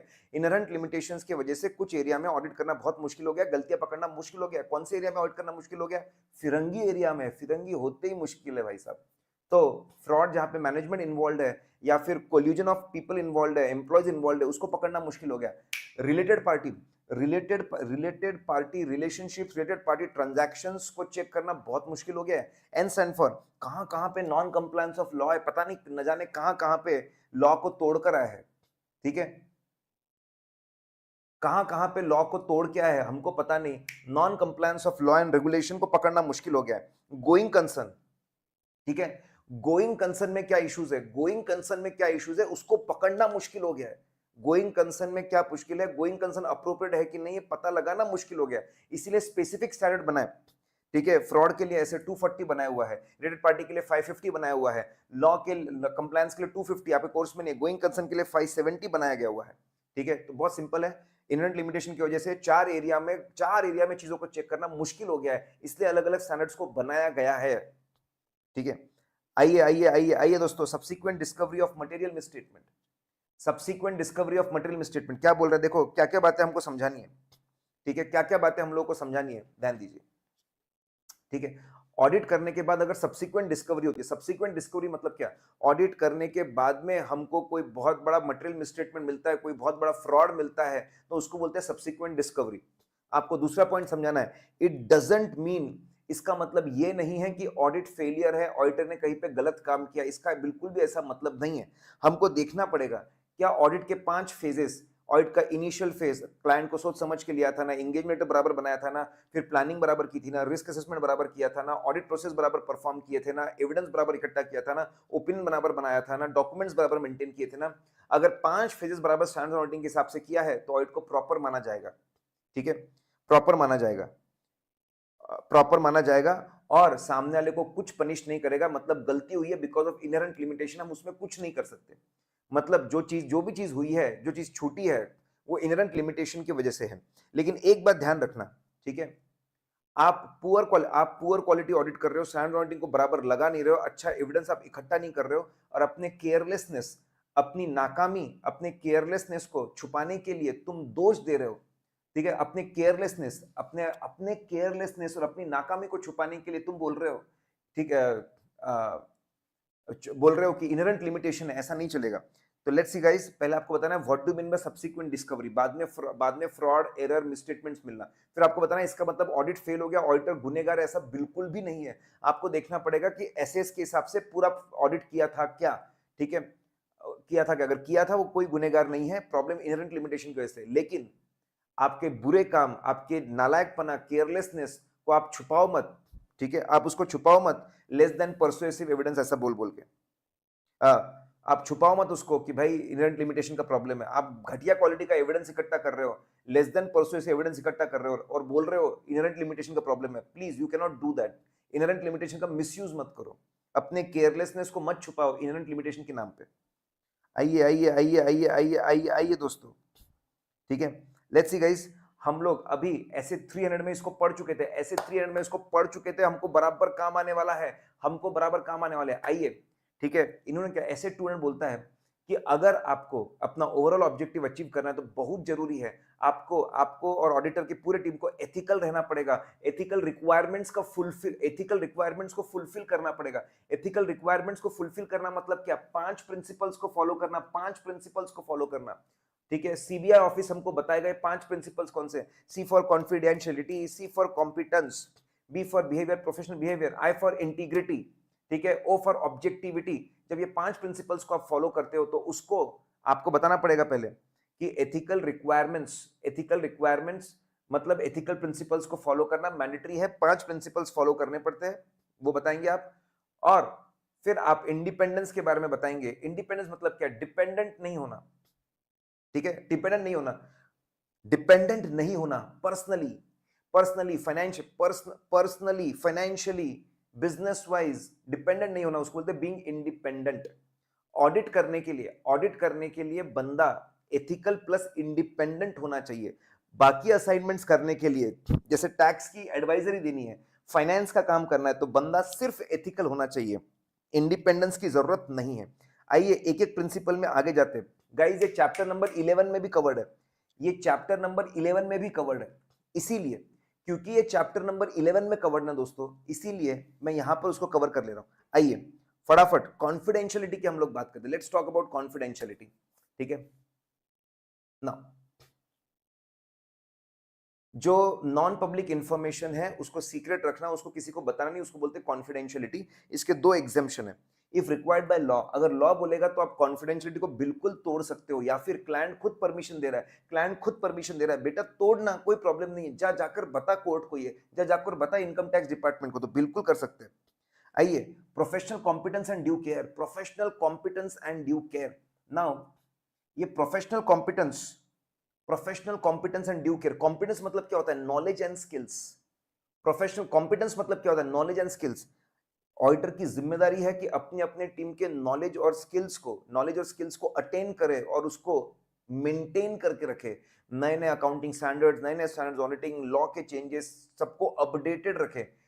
एथिकल रहना मतलब अपने और अपने टीम का जो नॉलेज है, ठीक है, वो नॉलेज अटेंड करना, उसको हमेशा अपडेटेड रखना और केयरफुली काम करना। ठीक है, डिलीजेंटली काम करना मतलब सोच समझ के केयरफुली काम करना, पूरा काम करना, समय पे करना। ठीक है, उसको बोलते हैं professional competence and due care. B stand for behaviour, professional behaviour मतलब लॉ रूल्स रेगुलेशन का सम्मान करना। लॉ रूल्स रेगुलेशन का पूरा सम्मान करना। ठीक है, उसका पूरा सम्मान करना, कुछ भी ऐसा काम नहीं करना जिससे सीए इंस्टीट्यूट का नाम खराब होता हो, डिसक्रेडिट होता हो। कुछ भी ऐसा काम नहीं करना जिससे सीए इंस्टीट्यूट का नाम खराब होता हो, डिसक्रेडिट होता हो। ठीक है, आइए इंटीग्रिटी मतलब ऑनेस्टी और स्ट्रेट फॉरवर्ड, जो सच है सच के हिसाब से चलना, सच सच बोलना, सच को रिपोर्ट करना। इसी का मतलब ये होता है, अगर कोई भी रिपोर्ट या उससे छोटा रिटर्न या कोई भी कम्युनिकेशन या कोई भी अदर इंफॉर्मेशन आपको ऐसा दिखता है कि उसमें इंपॉर्टेंट बातें जानबूझकर डिलीट कर दी है, ओमिट कर दी गई है, केयरलेसली बना है, झूठी बातें लिखी है। अगर आपका बोलता है कि भाई साहब जानकारी निकाल दी है, ठीक है, पूरी जानकारी निकाल दी है, झूठी बातें लिखी है, रेकलेसली लिखी है, डिसएसोसिएट हो जाओ। झूठी चीजों के साथ में जुड़ के नहीं रहना, डिसएसोसिएट हो जाना। ठीक है, नाउ आइए अब ऑब्जेक्टिविटी। बीइंग ऑब्जेक्टिव मतलब क्या? Being unbiased. अनबायस्ड मतलब क्या? पर्सनल लाइकिंग डिसलाइकिंग को बाजू में रखो।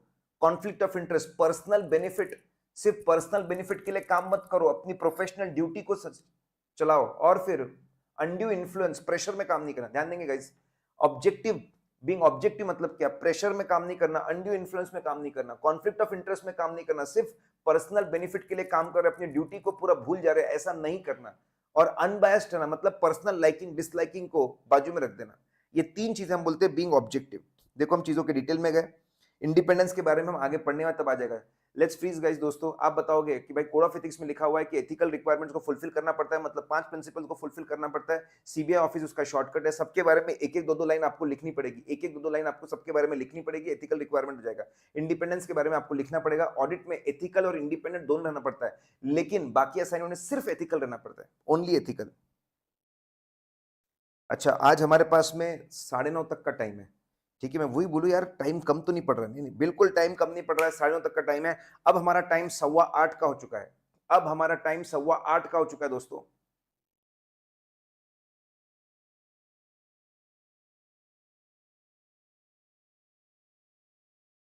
ठीक है, now now now now now now now, आइए आइए आइए आइए आइए, फटाफट फटाफट फटाफट फटाफट। प्रोफेशनल स्केप्टिज्म, अरे भाई साहब, प्रोफेशनल स्केप्टिज्म क्या होता है? पहले आप बताएंगे मीनिंग। प्रोफेशनल स्केप्टिज्म मतलब जब भी कोई इंफॉर्मेशन ऑडिट में, जब भी कोई इंफॉर्मेशन ऑडिटर को दी जाती है, ही शुड बी ऑलवेज, हमेशा अलर्ट रह के, हमेशा अलर्ट रह के क्वेश्चनिंग माइंड से उसको चलना है। अलर्ट रहकर क्वेश्चनिंग माइंड से चलना है। ठीक है, और देखना है कहीं ये इंफॉर्मेशन मिसस्टेटेड तो नहीं है, कहीं ये इंफॉर्मेशन गलत तो नहीं है। जब भी इसका मीनिंग आप बताएंगे, जब whenever any information is given to auditor, he should be alert and he should have questioning mind and he should see whether the information provided is misstated, whether there is any problem with the information. ठीक है, अब उसके examples हम लोग exactly करते क्या है professional scepticism में? ठीक है, तो क्या करते हैं, सी फार हम लोग हमेशा देखते हैं कॉन्ट्रडिक्टरी एविडेंस है क्या।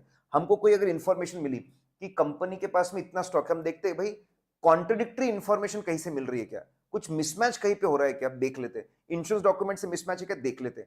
हमेशा ये देखो फ्रॉड की पॉसिबिलिटी है क्या, क्या फ्रॉड के चांसेस है क्या, मैनिपुलेशन के चांसेस है क्या, इन्वेंट्री को बड़ा चढ़ाकर बताया क्या, हमेशा सी फार। कॉन्ट्रडिक्टरी एविडेंस है क्या, हमेशा सोचो। फ्रॉड के चांस है क्या, मैनिपुलेशन के चांस है क्या, हमेशा सोचो। एडिशनल, अगर आप चाहो तो एडिशनल प्रोसीजर्स आप परफॉर्म कर सकते हो। ऐसे में जितना लिखा है उससे भी तुम आगे जा सकते हो। भाई ऐसे में सिर्फ फिजिकल वेरिफिकेशन अटेंड करने के बारे में बोला था, सिर्फ अटेंड करने के बारे में बोला था। हम वहां से इन्वेंट्री लेके आएंगे, उसका लैब टेस्टिंग करेंगे। लैब टेस्टिंग हम लोग करेंगे, ज्यादा भी चीजें हम लोग कर सकते हैं। ठीक है, ज्यादा भी चीजें हम लोग कर सकते हैं। इंफॉर्मेशन विच रिक्वायर रिलायबिलिटी, भाई हमेशा ये देखो कि भाई डॉक्यूमेंट रिलायबल है ना। ठीक है, अरे ये इसके ऊपर ओवर राइटिंग क्यों है, कुछ गड़बड़ लग रहा है। ये पेज इतना खराब क्यों है, कुछ गड़बड़ लग रहा है। हमेशा सोचो कोई भी ऐसी चीज मिल रही है क्या which is creating doubt over reliability of the document, quickly ध्यान देंगे गाइस दोस्तों। प्रोफेशनल स्केप्टिज्म मतलब अलर्ट रहकर क्वेश्चनिंग माइंड से हमेशा चलते रहना, पूछते रहना कहीं पे कोई गड़बड़ तो नहीं है। इसमें किस तरह की चीजें करते हैं हम लोग, चार तरह की। पहले आप मीनिंग बताएंगे, आप बताएंगे चार तरह की चीजें जनरली हम करते हैं। अरे कुछ कोई कॉन्ट्रडिक्टरी तो नहीं है, कुछ फ्रॉडुलेंट तो नहीं है, एडिशनल ऑडिट प्रोसेस परफॉर्म करना, रिलायबिलिटी में कोई चैलेंज तो नहीं है। ठीक है, इसके एडवांटेज क्या है? इसके तीन एडवांटेज है। अगर आप प्रोफेशनल स्केप्टिज्म से चलोगे ना, अगर आप प्रोफेशनल स्केप्टिसिज्म से चलोगे, ओवरलुकिंग नहीं होगी, चीजें छूटेगी नहीं, इंपॉर्टेंट चीजें छूट नहीं जाएगी। They will not be overlooking, important things will not be missed, over generalisation नहीं होगा, checking few items and making big conclusions ऐसा भी नहीं होगा, ओवर जनरलाइजेशन भी नहीं होगा, there will not be over generalisation. और इनअप्रोप्रिएट अजम्पशन नहीं होगा, भाई 40 साल एक्सपीरियंस वाला बंदा बोल रहा है तो सच ही बोल रहा होगा, ये इनअप्रोप्रिएट अजम्पशंस है। इनअप्रोप्रिएट अजम्पशंस भी नहीं होंगे, ना ओवरलुकिंग होगी, ना चीजें छूटेगी, ना ओवर जनरलाइजेशन होगा, ना इनअप्रोप्रिएट अजम्पशंस होंगे। ठीक है, यहां तक कि सबसे इंपॉर्टेंट था, आप पहले मीनिंग बताएंगे, मीनिंग बताने के बाद आप एग्जांपल्स बताएंगे उसके, और उसके एडवांटेज बताएंगे। बहुत हो गया, ठीक है। आइए आइए आइए आइए, आगे बढ़िए आगे बढ़िए आगे बढ़िए दोस्तों। ऐसे टूरेंट हो गया है, अभी आखिरी में other other other other concepts, आखिरी पार्ट, आज का आखिरी पार्ट, आज का आखिरी part. Now now now now now now now now, ठीक है। आइए आइए आइए आइए आइए, अगर हम बात कर रहे हैं अदर कॉन्सेप्ट्स की, तो सबसे पहले बोलते हैं कि ऑडिट का किस किस चीज के साथ में रिलेशन है। बहुत ही टाइम पास है भाई साहब, ऑडिट का रिलेशन अकाउंट्स के साथ है। अकाउंट्स का इन्फॉर्मेशन काम आता है ऑडिट करने के लिए। लॉ के साथ में काम का है, लॉ का नॉलेज हमको काम में आता है, लॉ का नॉलेज हमको बहुत काम में आता है, हमको समझ में आता है कि कहाँ कहाँ पे नॉन कंप्लायंस है, कहाँ कहाँ पे पेनल्टी लगेगी, कहाँ कहाँ पे इनको प्रोविजन बनाना पड़ेगा, कौन से ट्रांजैक्शंस आपकी इनवैलिड है, इलीगल है, समझ में आएगा। भाई इकोनॉमिक्स नॉलेज बहुत काम है, माइक्रो इकोनॉमिक्स नॉलेज बहुत काम का है। तब हमको समझेगा कंपनी के अंदर जो चीजें हो रही है, कंपनी में प्राइसेस का बदलना, डिमांड का बदलना, सप्लाई का बदलना, ये सब लॉजिकल लग रहा है कि नहीं लग रहा है, वो हमको समझ पाएंगे। मैक्रो इकोनॉमिक्स नॉलेज बहुत काम का है, इससे हमको समझ में आता है कंपनी की जो अजम्पशंस है फ्यूचर को लेकर, इकोनॉमी को लेकर, इंडस्ट्री को लेकर, कंपनी को लेकर, वो बराबर है कि नहीं। माइक्रो इकोनॉमिक्स से अंदर की बातें समझती, मैक्रो इकोनॉमिक्स से अजम्पशंस बराबर है कि नहीं, वो हमको समझता है। स्टैटिस्टिकल नॉलेज बहुत काम आता है सैम्पलिंग करने के लिए। बिहेवियरल साइंस का नॉलेज बहुत काम आता है दोस्तों। बिहेवियरल साइंस का नॉलेज कैसे काम आएगा? अरे भाई साहब, financial audit is all about interaction. हम बहुत इंटरेक्ट करते हैं, टीम के साथ इंटरेक्ट करते हैं, क्लाइंट के साथ इंटरेक्ट करते हैं, एम्प्लॉयज के साथ इंटरेक्ट करते हैं, कस्टमर के साथ इंटरेक्ट करते हैं, हम बहुत ज्यादा इंटरेक्शन करते हैं। बिहेवियरल साइंस मतलब understanding and predicting human behaviour, क्योंकि हम ह्यूमन बीइंग से इतना डील करते हो। बिहेवियरल साइंस का नॉलेज काम आता है फाइनेंशियल ऑडिट करते वक्त। इंटरनल ऑडिट में भाई साहब, इंटरनल ऑडिट में इंटरनल कंट्रोल्स चेक करते हैं। इंटरनल कंट्रोल्स लगाते कौन है? Human beings. इसीलिए ह्यूमन बिहेवियर को समझना बहुत जरूरी है। इंटरनल ऑडिट में भी हमको बहुत काम आता है नॉलेज। हम लोगों को समझते हो इंटरनल कंट्रोल्स बराबर लगा रहे कि नहीं लगा रहे। मैनेजमेंट ऑडिट मतलब टॉप मैनेजमेंट बराबर काम कर रहा कि नहीं, तब भी हमको बिहेवियरल साइंस काम आता है। इंटरनल कंट्रोल सिस्टम चेक कर तो काम आते आता है। मोटा मोटी बिहेवियरल साइंस मतलब human beings, understanding how human beings work and predicting it. Financial audit में भी काम का और इंटरनल ऑडिट में भी काम का, इतना समझो। ठीक है, प्रोडक्शन बड़े काम की चीज है भैया। प्रोडक्शन समझोगे तो कॉस्टिंग समझोगे, कॉस्टिंग समझोगे तो कॉस्ट ऑफ इन्वेंट्री समझोगे। फाइनेंशियल मैनेजमेंट का नॉलेज बहुत काम का है। पूरा फाइनेंशियल मैनेजमेंट का नॉलेज, अरे भैया फाइनेंशियल इंस्टीट्यूशन को चेक करना है तो आपको ये फाइनेंशियल मैनेजमेंट का नॉलेज काम आएगा। फाइनेंशियल इनकम एक्सपेंस चेक करना है तो फाइनेंशियल मैनेजमेंट का नॉलेज काम आएगा। ठीक है, ठीक है। आपको फाइनेंशियल पोजीशन बराबर है कि नहीं, फाइनेंशियल मैनेजमेंट का नॉलेज काम आएगा। आपके फाइनेंशियल बिजनेस, फाइनेंशियल इंस्टीट्यूशन को ऑडिट करने के लिए काम आता है। बाकी कंपनियों के फाइनेंशियल पोजीशन चेक करने के लिए काम आता है। फाइनेंशियल इनकम रीजनेबल है उसके लिए काम आता है। बहुत जरूरी है भाई साहब। अरे भाई आईटी का डेटा का नॉलेज बहुत जरूरी है। इसकी मदद से आप, अगर आपको अच्छा नॉलेज है तो आप कंप्यूटर से अच्छी रिपोर्ट जनरेट कर पाओगे, डेटा को एक्सट्रैक्ट कर पाओगे, डेटा रिलायबल है कि नहीं पता कर पाओगे। अरे भाई बहुत ही जबरदस्त था। अलग अलग टॉपिक्स का नॉलेज काम आता है ऑडिट करने के लिए। अलग अलग टॉपिक्स का नॉलेज काम आता है आपका ऑडिट करने के लिए।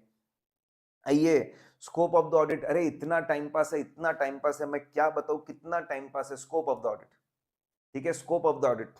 देखिए दोस्तों, ये जो बाजू में अपन ने पॉइंट्स लिखे ना, ये बड़े बड़े बड़े ही काम की चीज है, बड़े काम की चीज है। पहले आप बताएंगे मीनिंग। स्कोप मतलब क्या? Scope means what we are going to check. What we are going to check, पूरा ग्रुप चेक करने वाले, पूरी कंपनी चेक करने वाले, सिर्फ हेड ऑफिस चेक करने वाले, that is scope. And how we are going to check it, कैसे हम चीजों को चेक करने वाले हैं। ठीक है, ऑटोमेट चेकिंग करने वाले हैं, मैनुअल चेकिंग करने वाले हैं, दैट इज कॉल्ड स्कोप। ठीक है, उसको हम स्कोप बोलते हैं। पहले आप बताइए, scope means what we are going to check and how we are going to check things. सबसे इंपॉर्टेंट चीज होती है ऑडिट के अंदर बेसिक अकाउंटिंग डेटा चेक करना। बेसिक आपके बुक्स ऑफ अकाउंट्स प्रॉपर है कि नहीं, बेसिक वाउचर से प्राइमरी बुक्स, आपका लेजर बराबर है कि नहीं, ये चेक करना। इसके लिए हम पहले पहले से इसके लिए सबसे पहले हम लोग, ठीक है, टेस्ट ऑफ कंट्रोल परफॉर्म करते हैं। हम लोग इंटरनल कंट्रोल समझते हैं, हम अकाउंटिंग सिस्टम को समझते हैं, हम देखते हैं अकाउंटिंग सिस्टम रिलायबल है कि नहीं। फिर उसके बाद में हम सब्सटेंटिव प्रोसीजर लगाते हैं, ट्रांजैक्शन बैलेंस डिस्क्लोजर को चेक करते हैं, इनकम एक्सपेंस एसेट लायबिलिटी को चेक करते हैं, हम लोग टीबीडी चेक करते हैं, इनकम एक्सपेंस और एसेट लायबिलिटी को चेक करते हैं, हम लोग सब्सटैंशिएट करते हैं, हम लोग सब्सटेंटिव प्रोसीजर्स को परफॉर्म करते हैं।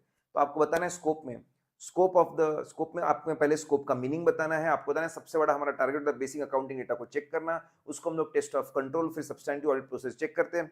डेटा अगर बराबर है तो फिर फाइनेंशियल स्टेटमेंट, जो फाइनेंशियल स्टेटमेंट्स बने हैं हम देखते हैं financial state, books of accounts का डेटा और फाइनेंशियल स्टेटमेंट डेटा आपस में मैच हो रहा है ना, और एईडी अकाउंटिंग पॉलिसी सूटेबल है ना, एस्टिमेट्स रीजनेबल रियलिस्टिक है ना, डिस्क्लोजर एडिक्वेट है ना, सबको प्रॉपर अंडरस्टैंडिंग मिल रही है ना, एईडी हम चेक करते हैं। आपको बताना है स्कोप ऑफ ऑडिट, आपको बताना है हम ऑडिट में क्या क्या चीजें करते हैं। ठीक है, कुछ चीजें बिल्कुल नहीं करनी चाहिए जो हमारे एक्सपर्टीज के बाहर का है। एक्चुअली का हमको कुछ नहीं समझता, वो काम हमने नहीं करना चाहिए। अगर मैनेजमेंट आपका स्कोप रोकता है, आपको ऑडिट करने से रोकता है, लिमिटेशन ऑफ स्कोप डालता है, तो सबूत की कमी महसूस हो सकती है, हो सकता है हमको रिपोर्ट करना पड़े। तो आप 5 चीजें बताओगे। आप स्कोप का मतलब बताओगे, आप बोलोगे सबसे बड़ा फोकस होता है बेसिक, आपका बेसिक अकाउंटिंग डेटा। फिर उसके बाद आप फाइनेंशियल स्टेटमेंट को चेक करते हो, कुछ चीजें नहीं करते हो, और अगर रिस्ट्रिक्शंस डाले तो हमको ओपिनियन मॉडिफाई करना पड़ सकता है। 5 चीजें आप बताओगे स्कोप के अंदर। ये ऑडिट वर्सेस इन्वेस्टिगेशन, नीचे चलते नीचे देख लेंगे। एंगेजमेंट क्या होता है, सब टाइम पास है, छोड़ो इसको, स्कोप को। ठीक है, आइए। अरे भाई ये कॉपी पेस्ट, ये एक जैसी चीज है, एक जैसी चीज है। जो स्कोप है और ये aspects to be covered in audit. Aspects मतलब पार्ट। ऑडिट में क्या होता है, पहले बोले स्कोप, स्कोप मतलब क्या वो बताओ, अब बोलते हैं aspects to be covered in audit. बहुत सिंपल है। ऑडिट में सबसे पहले हम टेस्ट ऑफ कंट्रोल, हम इंटरनल कंट्रोल सिस्टम को समझते हैं, अकाउंटिंग सिस्टम्स को हम लोग समझते हैं, वो उसको चेक करते हैं वो रिलायबल है कि नहीं, वो हम लोग समझते हैं, स्ट्रांग है वीक है वो हम लोग समझते हैं। ठीक है, एस्पेक्ट्स ऑफ ऑडिटिंग मतलब पार्ट्स ऑफ ऑडिटिंग, मतलब इसमें क्या क्या करते हैं, बोले टेस्ट ऑफ कंट्रोल करते हैं पहले। फिर सब्सटेंटिव ऑडिट प्रोसीजर, उसमें हम लोग ट्रांजैक्शन पे फोकस करते हैं। ट्रांजैक्शन पहले लीगल है ना, लॉफुली वैलिड है ना, वैलिड है ना ट्रांजैक्शन, लीगल है ना ट्रांजैक्शन, फिर अप्रूव्ड है ना ट्रांजैक्शन, ऑथेंटिक है ना ट्रांजैक्शन, ट्रांजैक्शन को बराबर कैपिटल वर्सेस रेवेन्यू में डिस्टिंक्ट किया है ना, उसकी प्रॉपर अकाउंटिंग की है ना, प्रॉपर पोस्टिंग की है ना, प्राइमरी बुक्स और आपके लेजर के अंदर बैलेंसिंग बराबर की है ना चीजों, ठीक है। फिर बैलेंसेस में पहले ट्रांजैक्शन को चेक करते हैं, भाई ट्रांजैक्शन लीगल है ना, वैलिड है ना, ट्रांजैक्शन ऑथेंटिक है ना, प्रॉपर डिस्टिंग्विश, बैलेंसेस बराबर निकले ना, बैलेंसेस पहले तो सारे ट्रांजैक्शन को बराबर पोस्ट किया ना, बैलेंसेस बराबर निकले ना, और फिर असर्शंस, ठीक है। अगर बैलेंस है, सही में एग्जिस्ट करता है ना, लैंड एंड बिल्डिंग के असर्शन ध्यान में लाओ, लैंड बिल्डिंग सही में एग्जिस्ट करता है ना, कुछ छूटा तो नहीं है, कंप्लीटनेस, ठीक है, इसका अमाउंट सही है, वैल्यूएशन तो सही है ना, राइट्स एंड ऑब्लिगेशन, ये चीजें हम चेक करते हैं। भाई एस्पेक्ट्स ऑफ ऑडिटिंग मतलब पार्ट्स ऑफ ऑडिटिंग, ऑडिट में क्या क्या होता है, पहले टेस्ट ऑफ कंट्रोल होता है, फिर सब्सटैंटिव ऑडिट प्रोसीजर होता है, जिसमें पहला फोकस ट्रांजैक्शन पे, दूसरा फोकस बैलेंसेस पे। ये बेसिक चीज चेक होने के बाद फाइनेंशियल स्टेटमेंट पे हम जाते हैं। फाइनेंशियल स्टेटमेंट तो एक ही बात चीज बार बार बोलो, एक ही चीज बार बार बोलो, ठीक है। पहले आपका एईडी अकाउंटिंग पॉलिसी बराबर है ना, एस्टीमेट बराबर है ना, डिस्क्लोजर बराबर है ना, फिर फॉर्मेट शेड्यूल 3 के हिसाब से बराबर है ना, whether it's giving true and fair view. तो आपके मोटा मोटी 3 चीजें होते हैं एस्पेक्ट्स में, test of control, substantive procedures और फाइनेंशियल स्टेटमेंट्स को चेक करना। ओवरऑल फाइनेंशियल स्टेटमेंट बराबर है ना, एस्पेक्ट्स, ठीक है। अरे भाई क्वालिटी ऑफ ऑडिटर बहुत बहुत बहुत बहुत बहुत बहुत बहुत बहुत बहुत सिंपल है, क्वालिटी ऑफ ऑडिटर बहुत ही सिंपल है। पहले आपको बताना है, ठीक है, उसको कुछ राइट साइड में पर्सनल क्वालिटीज, कुछ पर्सनल क्वालिटीज लगेंगी। पहले एथिकल बनना पड़ेगा, 5 हमको सीबीआई ऑफिस पता है, एथिकल बनना पड़ेगा। फिर उसका अप्रोच कैसा है, एकदम अरे भैया बंदा कॉमन सेंस से चलने वाला चाहिए, बंदा कॉमन सेंस से चलने वाला चाहिए, बंदा जमीन से जुड़ा होना चाहिए, प्रैक्टिकल होना चाहिए, एनालिटिकल होना चाहिए, और अगर गलती मिली तो फर्म रहना चाहिए, ठीक है। पहले आपकी पर्सनल, भैया बंदा एथिकल है, भैया बंदा एथिकल है और बंदे का अप्रोच भी जोरदार है। फिर उसको नॉलेज, सबसे बड़ा लॉ, लॉ का नॉलेज होना चाहिए, बिजनेस कैसे चलता है उसका नॉलेज होना चाहिए, अकाउंटिंग का नॉलेज होना चाहिए, अकाउंटिंग सिस्टम क्या है, अकाउंटिंग पॉलिसी, एस्टीमेट, डिस्क्लोजर क्या है उसका नॉलेज, अरे भाई ऑडिटिंग का नॉलेज होना चाहिए, लेटेस्ट डेवलपमेंट, सबसे बड़ा लॉ, लॉ के बाद में धंधा, धंधे के बाद में अकाउंट, अकाउंट के बारे में ऑडिटिंग एंड सो ऑन। तो भाई आपको पर्सनल क्वालिटीज भी लगेगी, आपको पर्सनल क्वालिटीज भी लगेगी और आपको प्रोफेशनल नॉलेज और क्वालिटीज भी लगेगी, ठीक है। इंडिपेंडेंस के बारे में हम पढ़कर आए, अब यहाँ पर वापस पढ़ लेते हैं हम लोग, इंडिपेंडेंस के बारे में पढ़ लेते हैं और फिर बहुत इंपॉर्टेंट चीज हम लोग पढ़ने वाले हैं। आइए आइए आइए आइए आइए, पहले आपको बताना है इंडिपेंडेंस का मतलब, जब हम लोग जब ठीक है, पहले हमको बताना है इंडिपेंडेंस का, पहले हमको बताना है इंडिपेंडेंस का मतलब, ठीक है, मीनिंग इंडिपेंडेंस का मतलब हमको बताना है, जब हम लोग पर्सनली, फाइनेंशियली, बिजनेस वाइज, ठीक है, डिपेंडेंट नहीं होते, रिलेशन नहीं होते क्लाइंट के साथ में, उसको हम बोलते हैं बीइंग इंडिपेंडेंट। इंडिपेंडेंट रहना बहुत जरूरी है। अगर आप इंडिपेंडेंट रहोगे तो आपकी इंटीग्रिटी, आईओपी, इंटीग्रिटी, ऑब्जेक्टिविटी और प्रोफेशनल स्केप्टिज्म से काम करने की कैपेसिटी बढ़ जाएगी। अगर आप इंडिपेंडेंट रहोगे, किसी तरह के आपके रिलेशंस नहीं है, किसी तरह की आपकी डिपेंडेंसी नहीं है, तो आपकी ऑनेस्ट आईओपी, इंटीग्रिटी, ऑब्जेक्टिविटी और प्रोफेशनल स्केप्टिज्म की ताकत आपकी बढ़ जाएगी, ठीक है, आपकी ताकत बढ़ जाएगी।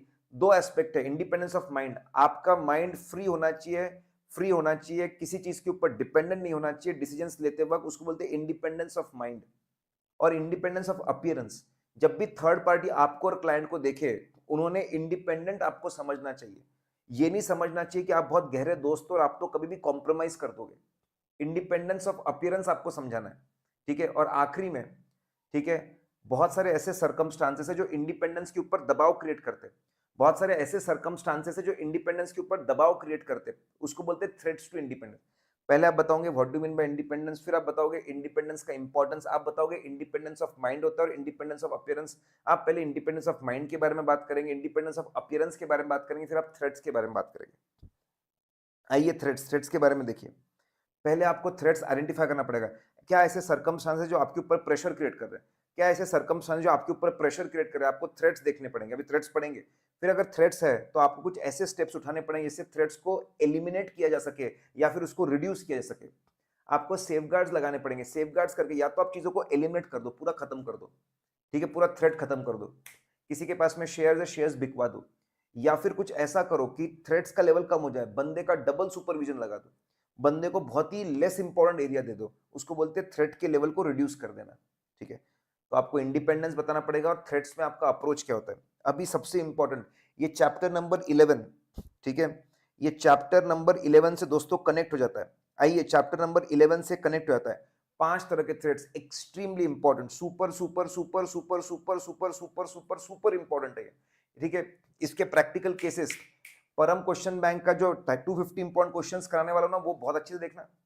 वो जो 250 इंपॉर्टेंट क्वेश्चंस में आप लोग करवाने वाला हूँ, 250 इंपॉर्टेंट क्वेश्चंस में जो आप लोगों को करवाने वाला हूँ ना, उसको बहुत अच्छे से देखना आप लोग। मैं आपको बता रहा हूँ, बहुत ज्यादा इंपॉर्टेंट है वहां पर। बहुत ही प्यारे प्यारे प्यारे प्यारे प्यारे प्यारे क्वेश्चन है उसके अंदर, ठीक है। इसके ऊपर बेस्ड क्वेश्चन है। चैप्टर नंबर 11 का, चैप्टर नंबर 11 का यहाँ पे हम लोग कवर कर रहे हैं। आइए, I am fair, I stand for interest, self interested. जब कोई ऐसी सिचुएशन या सर्कमस्टांसेस होते हैं जहां पे ऑडिटर का पर्सनल बेनिफिट, जहां पर ऑडिटर का पर्सनल बेनिफिट क्लाइंट के साथ में जुड़ जाता है, अगर ऐसे सर्कमस्टांसेस है तो उसको बोलते हैं सेल्फ इंटरेस्ट थ्रेट, ठीक है। आइए, I am fair, self interest threat, example दीजिए कुछ सेल्फ इंटरेस्ट थ्रेट के, ठीक है। बिजनेस फाइल करके शॉर्टकट है, ठीक है। बिजनेस, अगर भाई, अगर ऑडिटर या उसके फैमिली का बिजनेस रिलेशन है तो वो उसके प्रोटेक्ट करने के चक्कर में, इंडिपेंडेंस से प्रोटेक्ट करने के चक्कर में ऑडिट से कॉम्प्रोमाइज कर देगा।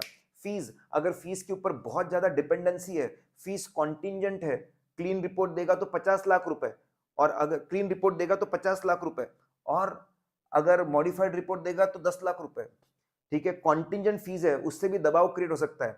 एक्सेसिव डिपेंडेंसी है फीस के ऊपर, 90% फीस वहां से आती है तो दबाव क्रिएट हो सकता है। कॉन्टिंजेंट फीस है, दबाव क्रिएट हो सकता है। देन इन्वेस्टमेंट रिलेटेड, ठीक है। अरे भाई, डायरेक्ट इन्वेस्टमेंट है, शेयर्स और डिबेंचर्स में खुद के इन्वेस्टमेंट को प्रोटेक्ट करने के चक्कर में ऑडिट के साथ कॉम्प्रोमाइज हो जाएगा।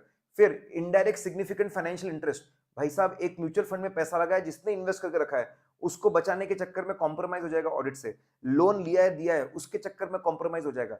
भाई फ्यूचर एम्प्लॉयमेंट मिल सकता है, वो लालच में कॉम्प्रोमाइज कर देंगे। आइए, सेल्फ इंटरेस्ट थ्रेट मतलब, सेल्फ इंटरेस्ट थ्रेट मतलब खुद के, self interest threat guys, self interest threat मतलब, सेल्फ इंटरेस्ट थ्रेट खुद के बेनिफिट को प्रोटेक्ट करने के चक्कर में ऑडिट से कॉम्प्रोमाइज हो सकता है, ठीक है। बिजनेस की वजह से, बिजनेस रिलेशन की वजह से कॉम्प्रोमाइज हो सकता है, फीस की वजह से हो सकता है, इन्वेस्टमेंट की वजह से हो सकता है, लोन की वजह से हो सकता है, एम्प्लॉयमेंट फ्यूचर। फैमिलियरिटी थ्रेट मतलब क्या? फैमिलियरिटी थ्रेट मतलब, फैमिलियरिटी थ्रेट मतलब जब क्लोज रिलेशनशिप, फैमिलियरिटी थ्रेट मतलब जब बहुत ही क्लोज रिलेशनशिप, अब बहुत क्लोज रिलेशनशिप है, सिंपैथी है क्लाइंट के प्रति, उस चक्कर में ऑडिट के साथ में कॉम्प्रोमाइज हो सकता है। नंबर 1, अगर ऑडिट टीम मेंबर, अगर ऑडिट टीम मेंबर का रिलेटिव, ऑडिट टीम मेंबर का रिलेटिव, ठीक है, ऑडिट टीम मेंबर के रिलेटिव है, फैमिली रिलेशन है, किसके साथ? डायरेक्टर के साथ। भाई टीम मेंबर का बंदा, टीम मेंबर का रिश्तेदार डायरेक्टर है, ओ भाई, टीम मेंबर का बंदा ऑफिसर है, या फिर ऐसा एम्प्लॉय है जो फाइनेंशियल स्टेटमेंट प्रिपरेशन में इन्वॉल्व है, भाई साहब ये रिलेशन के चक्कर में कॉम्प्रोमाइज हो जाएगा ऑडिट के साथ में। हमारा फॉर्मर पार्टनर, हमारा गुरु, हमारा फॉर्मर पार्टनर, हमारा फॉर्मर मतलब सीए फर्म का पार्टनर, सीए फर्म का पार्टनर, हमारा गुरु आज जाकर डायरेक्टर बनकर बैठा है, ऑफिसर बनकर बैठा है, ऐसा एम्प्लॉय बनकर बैठा है जो फाइनेंशियल स्टेटमेंट्स को बनाता है, उस चक्कर में कॉम्प्रोमाइज हो जाएगा ऑडिट से। लॉन्ग एसोसिएशन है हमारा, 20-20 25-25 साल से जुड़े हुए, उसकी वजह से कॉम्प्रोमाइज हो सकता है। भाई मैंने गिफ्ट ले लिया, मैंने 50 लाख का गिफ्ट ले लिया, अब मेरे ऊपर ऑब्लिगेशन आ गया, मैं भी कुछ अच्छा करूं उसके लिए, उस चक्कर में कॉम्प्रोमाइज हो सकता है। तो भाई साहब, फैमिलियरिटी थ्रेट मतलब ऐसी सिचुएशन जब क्लोज रिलेशन होते हैं, सिंपैथी आ जाती है क्लाइंट के प्रति, उसको हम बोलते हैं फैमिलियरिटी थ्रेट, ठीक है। आई एम फेयर ऐसा था, आई हो गया, फिर एफ फॉर फैमिलिटी हो गया, ए फॉर एडवोकेसी थ्रेट, ठीक है। बहुत सी बार आप मल्टीपल, बहुत सी बार आप मल्टीपल सर्विसेज देते हो क्लाइंट को, भाई साहब एक सर्विस में, एक सर्विस में आप उसको प्रोटेक्ट कर रहे हो, आप उसको प्रोटेक्ट कर रहे हो, आप उसके लिटिगेशन, आप उसको प्रोटेक्ट कर रहे हो, आप उसके लिए लिटिगेशन लड़ रहे हो, उसके आप केसेस लड़ रहे हो कोर्ट में, सेबी में, हर जगह पे आप केसेस लड़ रहे हो, एनसीएलटी में। दूसरे तरफ, ठीक है, या फिर आप उनका प्रमोशन कर रहे हो, आप उसकी लिस्टिंग कर रहे हो, शेयर्स की वाहवाही कर रहे हो, बिजनेस की वाहवाही कर रहे हो, और दूसरी तरफ आप ऑडिट कर रहे हो, गलतियां निकालना है इसकी, या आपस में कॉन्ट्रडिक्ट कर रहे हो, एक तरफ प्रोटेक्ट या प्रमोट कर रहे हो और दूसरी तरफ ऑडिट कर रहे हो, ये कॉन्फ्लिक्टिंग सर्विस हो जाएगी। अब ठीक है, इसको बोलते हैं एडवोकेसी थ्रेट। एक तरफ आप उसको बिंदास होकर उसको डिफेंड कर रहे हो, उसको सपोर्ट कर रहे हो, उसको प्रोटेक्ट कर रहे हो, उसको प्रमोट कर रहे हो, आप उसको एडवोकेट कर रहे हो। दूसरी तरफ आप ऑडिट कैसे करोगे? ऑडिट के साथ में कॉम्प्रोमाइज हो सकता है, ऑडिट के साथ में कॉम्प्रोमाइज हो सकता है, क्योंकि दोनों चीजें एक में को कॉन्ट्रडिक्ट करती है।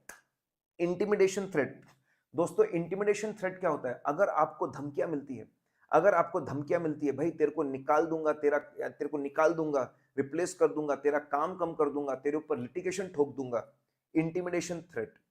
हम डिस्कस कर रहे हैं ऐसे सर्कमस्टांसेस जिससे दबाव क्रिएट होता है, इंडिपेंडेंस कम होता है और ऑडिट के साथ में कॉम्प्रोमाइज हो सकता है। ठीक है, आखिरी दोस्तों, and then we are through. Last thing, ठीक है, last thing, self review threat.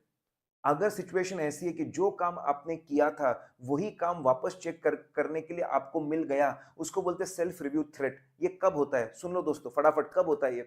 ठीक है, डायरेक्टर ने डायरेक्टर बनकर फाइनेंशियल स्टेटमेंट को फाइनलाइज किया, अब उसने डायरेक्टरशिप से रिजाइन करके ऑडिट टीम मेंबर का पार्ट बन गया।